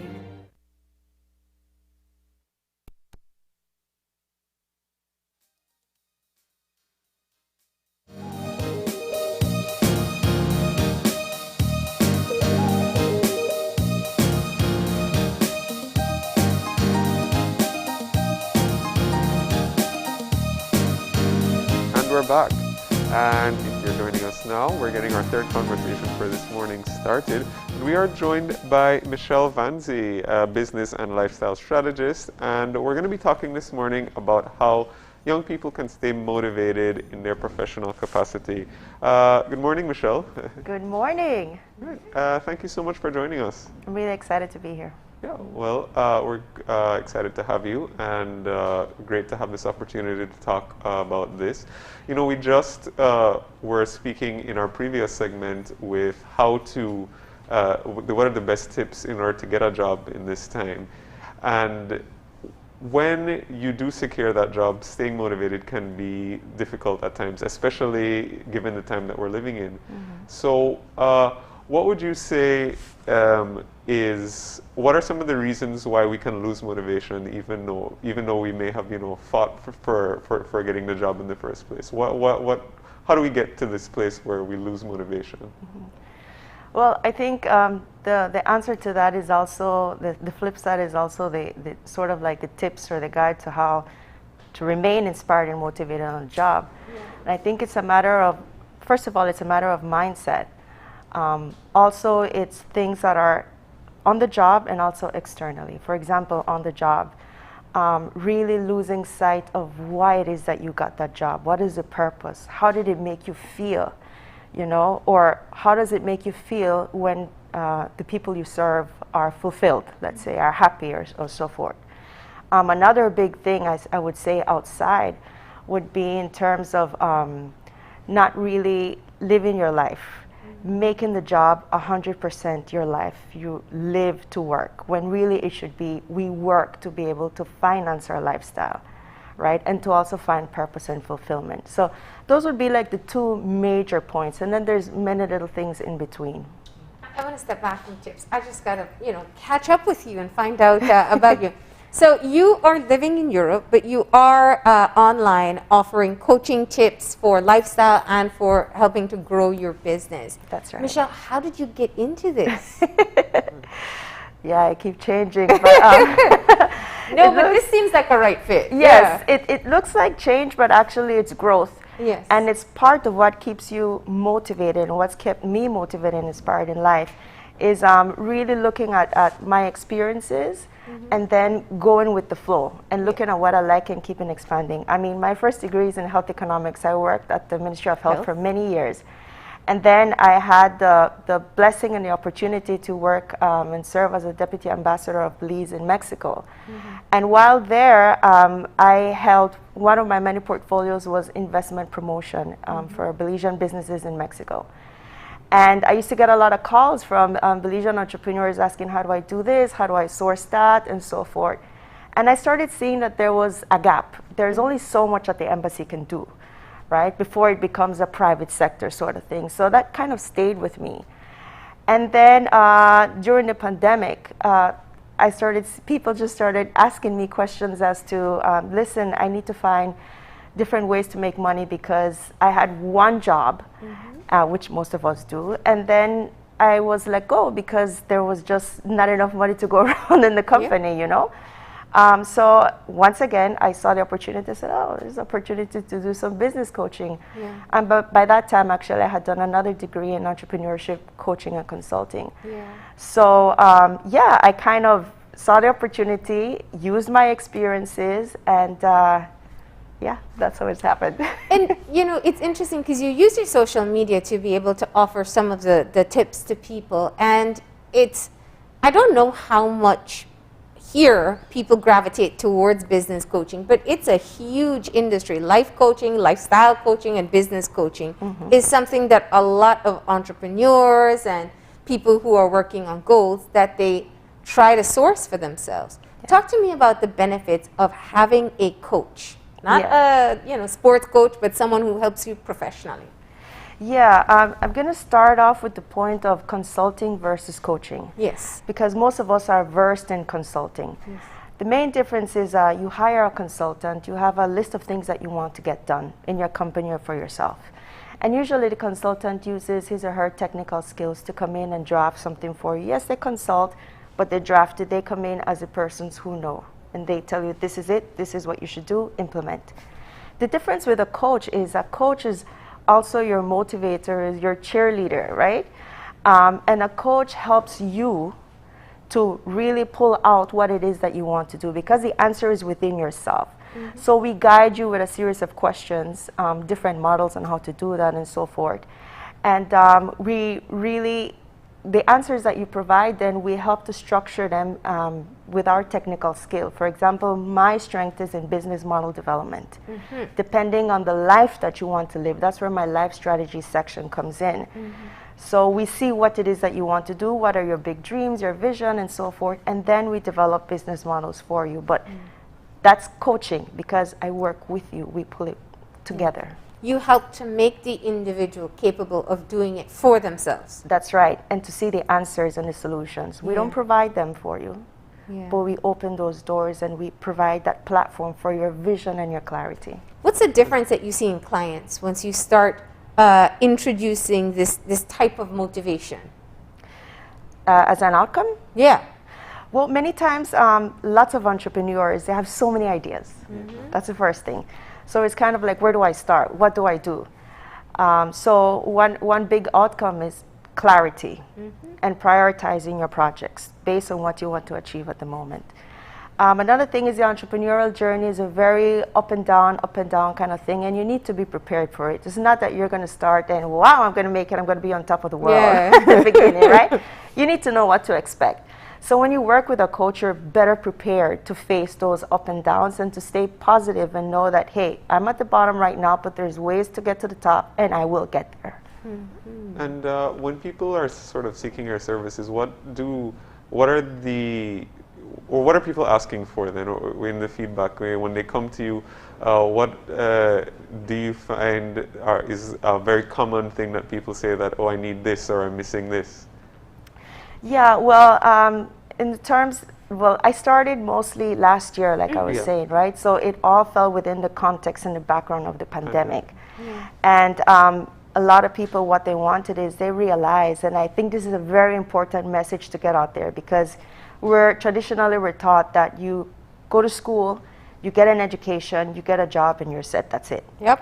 But then last year around the world, even in the most developed economies, you find out, well, I can lose my job and it has nothing to do with me.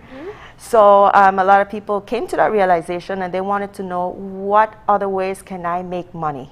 Don't put all my eggs in one basket. Have multiple streams of income. How do I do that? I have all these ideas. So that's one big thing. And it's a takeaway for out there. Don't put all your eggs in one basket. Have little projects going on the side, you know, to prepare yourself for whatever can happen out there. That's a big one.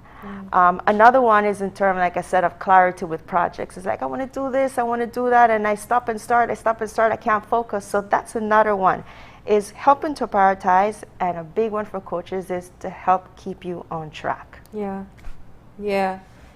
and you know, I think that's in goals in general. You have to be able to know which steps you're going to do first, otherwise you'll be all over the place. Exactly. But let's bring it back home. You know, having worked with entrepreneurs, having been kind of spreading this positive thinking when it comes to whatever profession you want to pursue as an entrepreneur, or if you're going to work for a company, it does get tough. I mean, it's hard for people, and I know especially, I don't want to be the person who typecast generations, but there is a trend where younger people are looking for something different in their jobs versus mid to late career persons. How do you get, especially entry-level young people, to understand that there are hardships on the job and that you got to stay motivated to push through? Well, the first thing is to understand that this generation is not, I don't want to use the word because the word complacent is very heavy. But I think in the past, many times we're like, well, this is my circumstance, this is where I am. And this generation is not like that. They're like, you know what, I want to keep going, I want to keep growing. So that is actually a very good sign, you know. And many employers might not want to hear this, but entry level is entry level. That's not where you're going to stay. It shouldn't be, right? So stay motivated with that. A big thing is remember why you got the job. What was your purpose? How did it make you feel? You know, what were you trying to achieve? The other thing is, while you're on the job, try to remain positive. And how do you do that? Because there's so many ways, right? It's things that might seem like, okay, this sounds kind of fluffy out there, you know, but do some breath work to keep calm if you get annoyed or upset on the job, because it's going to happen. Know, like you said, what to expect, which is it's not going to be all roses. And most importantly is have a vision. What is your life vision? Where do you want to go? What do you want to achieve? You don't have to think yet how you're going to get there, as long as you know and keep the vision alive of what you want to do. Daydream, it's important. We teach kids and people that daydreaming is a waste of time. It is not. It is how we dream where we want to be, right? And then, and you know what? You don't have to be realistic with it, because you can wish that you're going to be a astronaut, you know, and that somebody might tell you, hey, that's really out there. No, dream big, but when you plan realistically, and keep those steps in mind. So when you're on the job, you're getting challenges and so forth, keep those things in mind. This is not the end all. I am on a journey, and I'm going to get there. Now, what are some of the common challenges that you find people encountering on their professional journey? Unfortunately, one of the biggest challenges is on the flip side, which is the employer. The circumstances of work, or let's say the culture at companies, is really about just getting things done. It's not about the employee. And it's important that employers start realizing that a happy, fulfilled employee is a productive employee, which means it's a successful company. So it's important to create that kind of culture. And it goes beyond just having retreats once a year. Because a retreat once a year and then somebody's sitting there, the other person sits, nothing's happening there. You have to foster that climate and that environment where people can feel free to talk, free from mobbing, which is workplace bullying, because it happens a lot. And the space for creativity and listen without criticism. That keeps your people inspired. So to me, that is the biggest problem. On the flip side with the employee, let's say, is really making, once you're starting up, is losing sight of where you want to go, the big picture. I know it sounds repetitive, but really that's what it is. boils down to. Yeah. That's what it is. And as you are further down in your career, what tends to happen is we forget that our job should not be 100% of our lives, and that should not be the center of everything. Maybe that doesn't sound great for most employers, but that's what it is. You have to know why you work and have other activities outside, really foster your hobbies. And if you don't remember what it is that you like, take the time. Take the time to figure out and remember, hey, I used to like reading books. I used to like, in my case, I used to play the violin, which I haven't played in a long time. Mr. Young is probably listening to me. But you know, pull out my violin and do something. Or learn something new. Due to the pandemic, so many things came online for free. It's unbelievable. You know, you keep motivated, you keep growing. You know, it's interesting when I hear you say some of these things, and if I'm to reflect on where we are as a country, it's kind of in flux. There are very traditional beliefs of how businesses should be run, and I know you having worked within the system here, it can be kind of just about focusing primarily on output. But then we have people coming on the show talking about emotional intelligence training. We have people talking openly about therapy and counseling services and focusing on softer skills. So there's like this both worlds trying to be, and we're just in the middle of this change. When you look at the situation in Belize and how basic employment usually happens, and you compare it to some of the other places you've lived and worked, do you think that we're getting there? Absolutely. And that's why there's a conflict at the moment. Because it's not the status quo.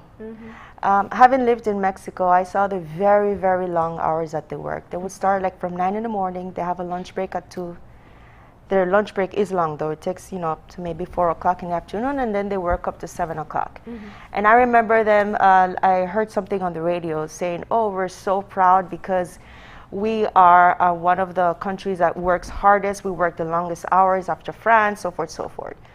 But it has nothing to do with how long you work. It's the productivity. I mean, is anyone really going to be productive on the job after 4 o'clock, after 2 hours of lunch? It makes no sense. So that is really still, in Mexico, it's still a bit of an outdated model, although other things are moving quickly. And now I move to the other extreme, which is in the Netherlands, in Holland, where people really take the time to train their employees in emotional intelligence, and they do have a lot of counseling on the job. And if it's not available, then there's that initiative by the employees themselves to say, hey, you know what, let's have some sessions outside of work, let's do something, you know. And in Belize, it's both worlds coming together. And from that, there's always a little bit of chaos before you see the light, right? There's a storm, and then you see the rainbow. So I think we are right on track. And you mentioned France, you can't even email outside of working hours. No. Because that's their work-life balance. You are not allowed to contact employees outside of work hours. Exactly, they respect that. And we continuously hear that these Scandinavian countries like Norway and Denmark and the Netherlands is not Scandinavian, but it's in that crew. that they're usually the happiest people in the world in the happiness index, right? And my sister, Dr. Krohn, is always asking me, she's like, is it true? Because the weather looks pretty bad out there. And I tell her, it really is bad, but it's not that. It's that people really appreciate the life, and they set that apart from work. Yes, you are one person, right? But then you don't make one thing overtake the other. Here we tend to let, I think on this side of the world, period, it's just the culture that our life revolves around work and employment. And, you know, that creates challenges. And having that balance doesn't take away from being productive when you are doing the work. Oh, no, no, no, no. As an employer, for example, listening to me talking about balance and having life outside of work and so forth, you're thinking, hey, you're taking it away, you know?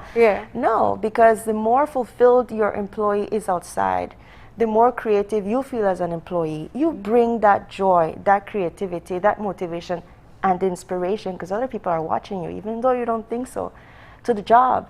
And that makes you a lot more productive, constructive. You want to be part of the team.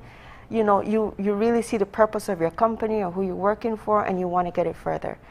So happy employees equals successful companies and businesses. And what are some of the tips that you wanted to share with the employees who are looking for more motivation? You talk about trying to find that balance. Remember what you're working for. So that's rewarding yourself with things you like, and also what else can you do to kind of keep the momentum going?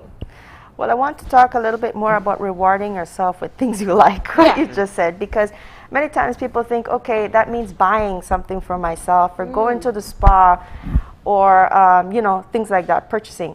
But it's more than just the outside. It's really finding what fulfills you and what makes you happy. If that means spending time and going to visit your kids at school, for example, then do that. If it means spending more time with your kids and you cannot during the weekday because you're working but you have weekends off, create some kind of kids sports team and support it, for example, you know, that sort of thing. But in general, it's the main points that I had mentioned before is your purpose, you know. And if sometimes we get jobs that it's because it's not really my dream, but I needed the money, I need to get started. And in that, it's even more important to remember or figure out where you want to go, what is your vision, so you don't remain stagnant and lose that motivation on there. This is just a journey, my way to get into where I'm going. The other thing is your goals, you know, make them realistic, plan, and break them down, right? And don't stress yourself. And when you're inspired, take advantage of it, because inspiration and motivation are very different. Motivation, you have to do things. It's to keep it active. You have actively do things. Inspiration just comes from the inside. And how does that happen? When you feel relaxed, when you have a little piece of clarity, you feel inspired. You're like, oh my goodness, I should do this. Do it. That is the key. All right. Great. Some fantastic tips there. Of course, if people want to hear more like this, they can follow you online. That's right. Yeah. Tell us about your platforms. Yes, I'm on Facebook at the moment, Michelle A. Vanzi. It's my personal page, but it's open. Instagram as well, Michelle Vanzi as well. And I'm beginning a podcast, so I should be starting within the next 2 weeks. The format is pretty short. It's not extended podcast, because nowadays that's another thing with adult learning is that we don't learn in long segments. We need short segments, right? So it'll talk about motivation. Sometimes I will have guests. And sometimes it will be about entrepreneurship and productivity. So please join me. Definitely. Well, we are grateful. We know that you're home to enjoy Belize a little while, and we're able to get you to come on in and share some tips with our viewers. Thank you so much, Michelle. Thank you. And with that, we're going to go ahead and take our final break. And when we come back, we'll have more wrap-up. So stay tuned.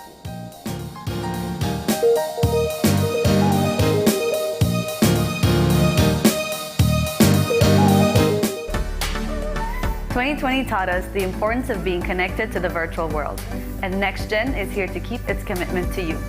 Even if you're physically apart, NextGen keeps you digitally connected. Okay everyone, thank you for following me today. NextGen provides more than just an internet plan.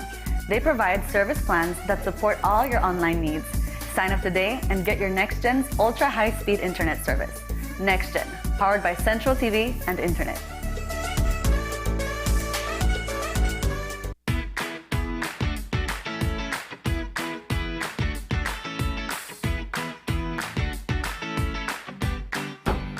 Why, Tony? Boy, kid, where you going, man? We actually come see you because I need to buy a stack of them plastic plates and cups for my grocery shop because I run low. Boy, I stopped importing that thing since April 15th, you know.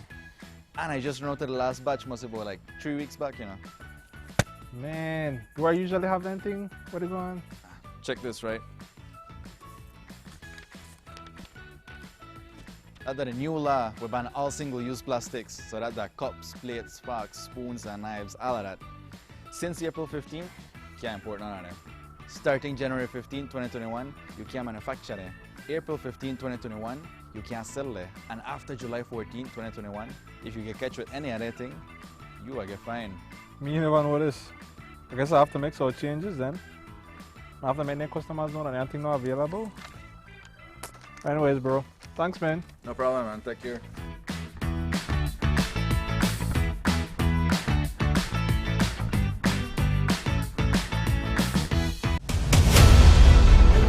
Dwayne Moody, Isani Cayetano, Andrea Polanco, Paul Lopez.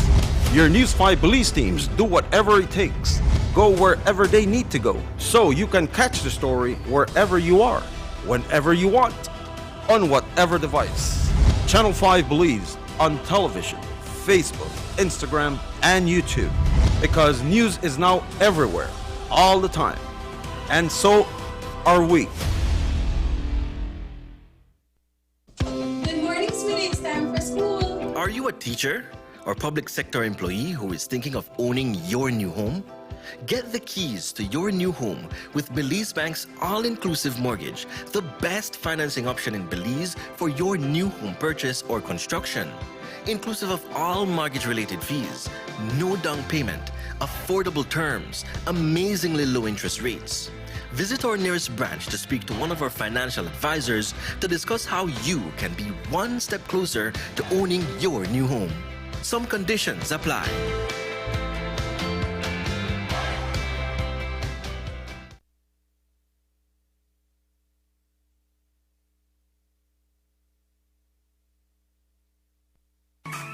It's time to put your TVs on lockdown. COVID won't stop us this time. After a year of waiting, Summerfest is back, pandemic style. If you're under the age of 18 and you think you have the talent, we are looking for you. Submit videos to us on Facebook, Instagram, and email. Or join us here at Channel 5 on Coney Drive to audition from July 26th to 30th from 10 a.m. to midday.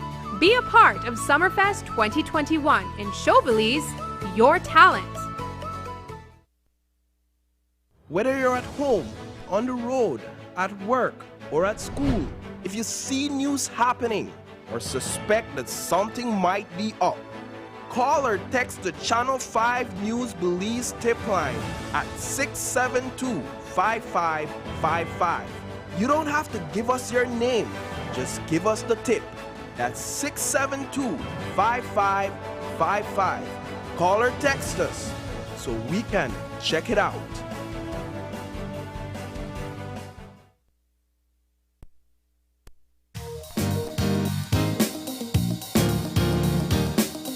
And we're back. Yep, and we are just getting our show wrapped up this morning. We had a bunch of interesting conversations and we ended on a pretty high note. Yeah.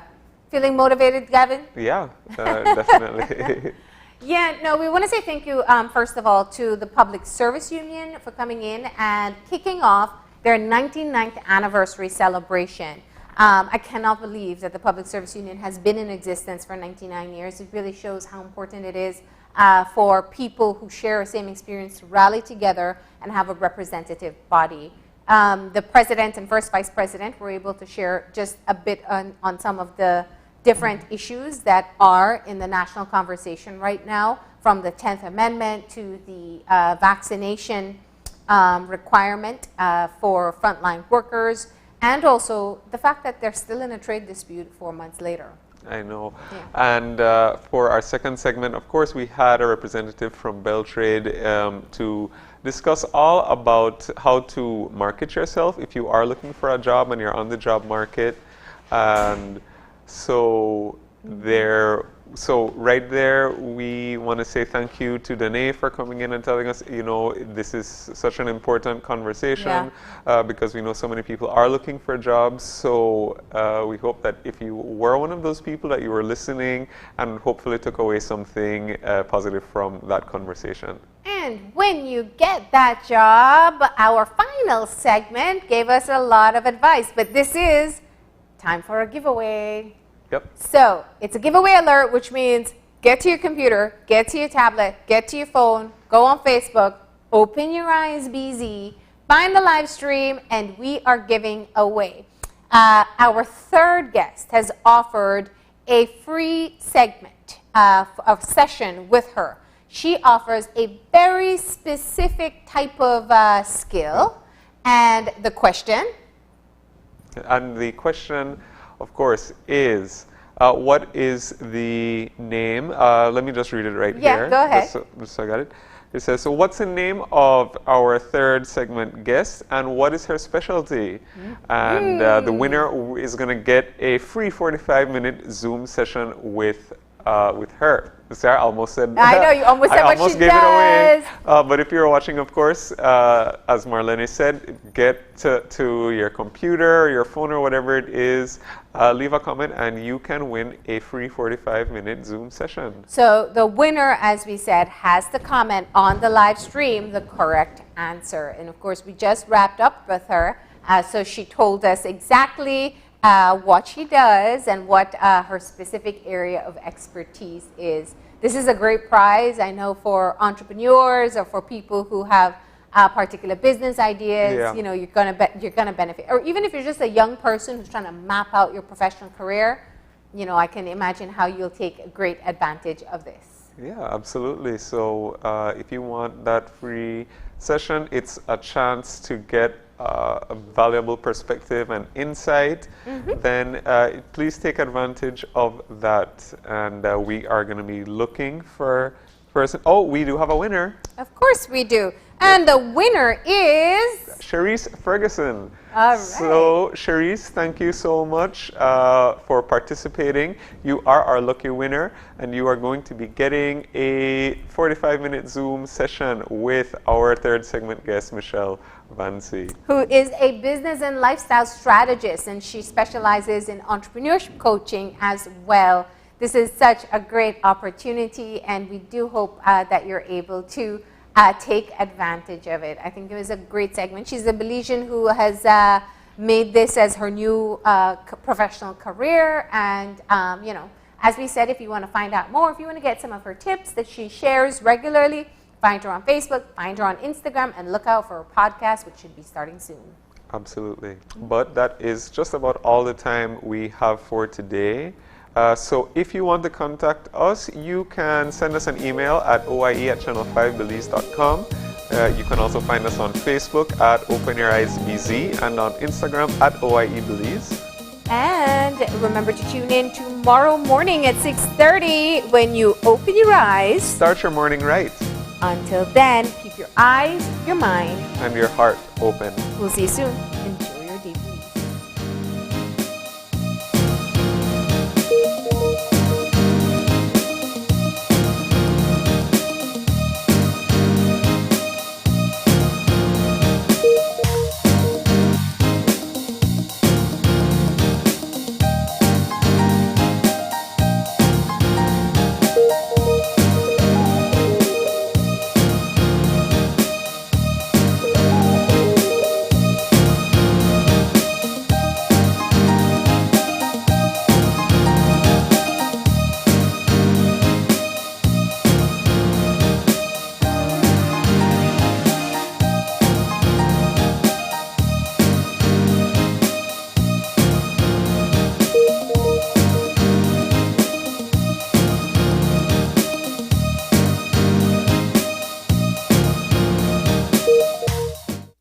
Open Your Eyes was brought to you by the Belize Bank.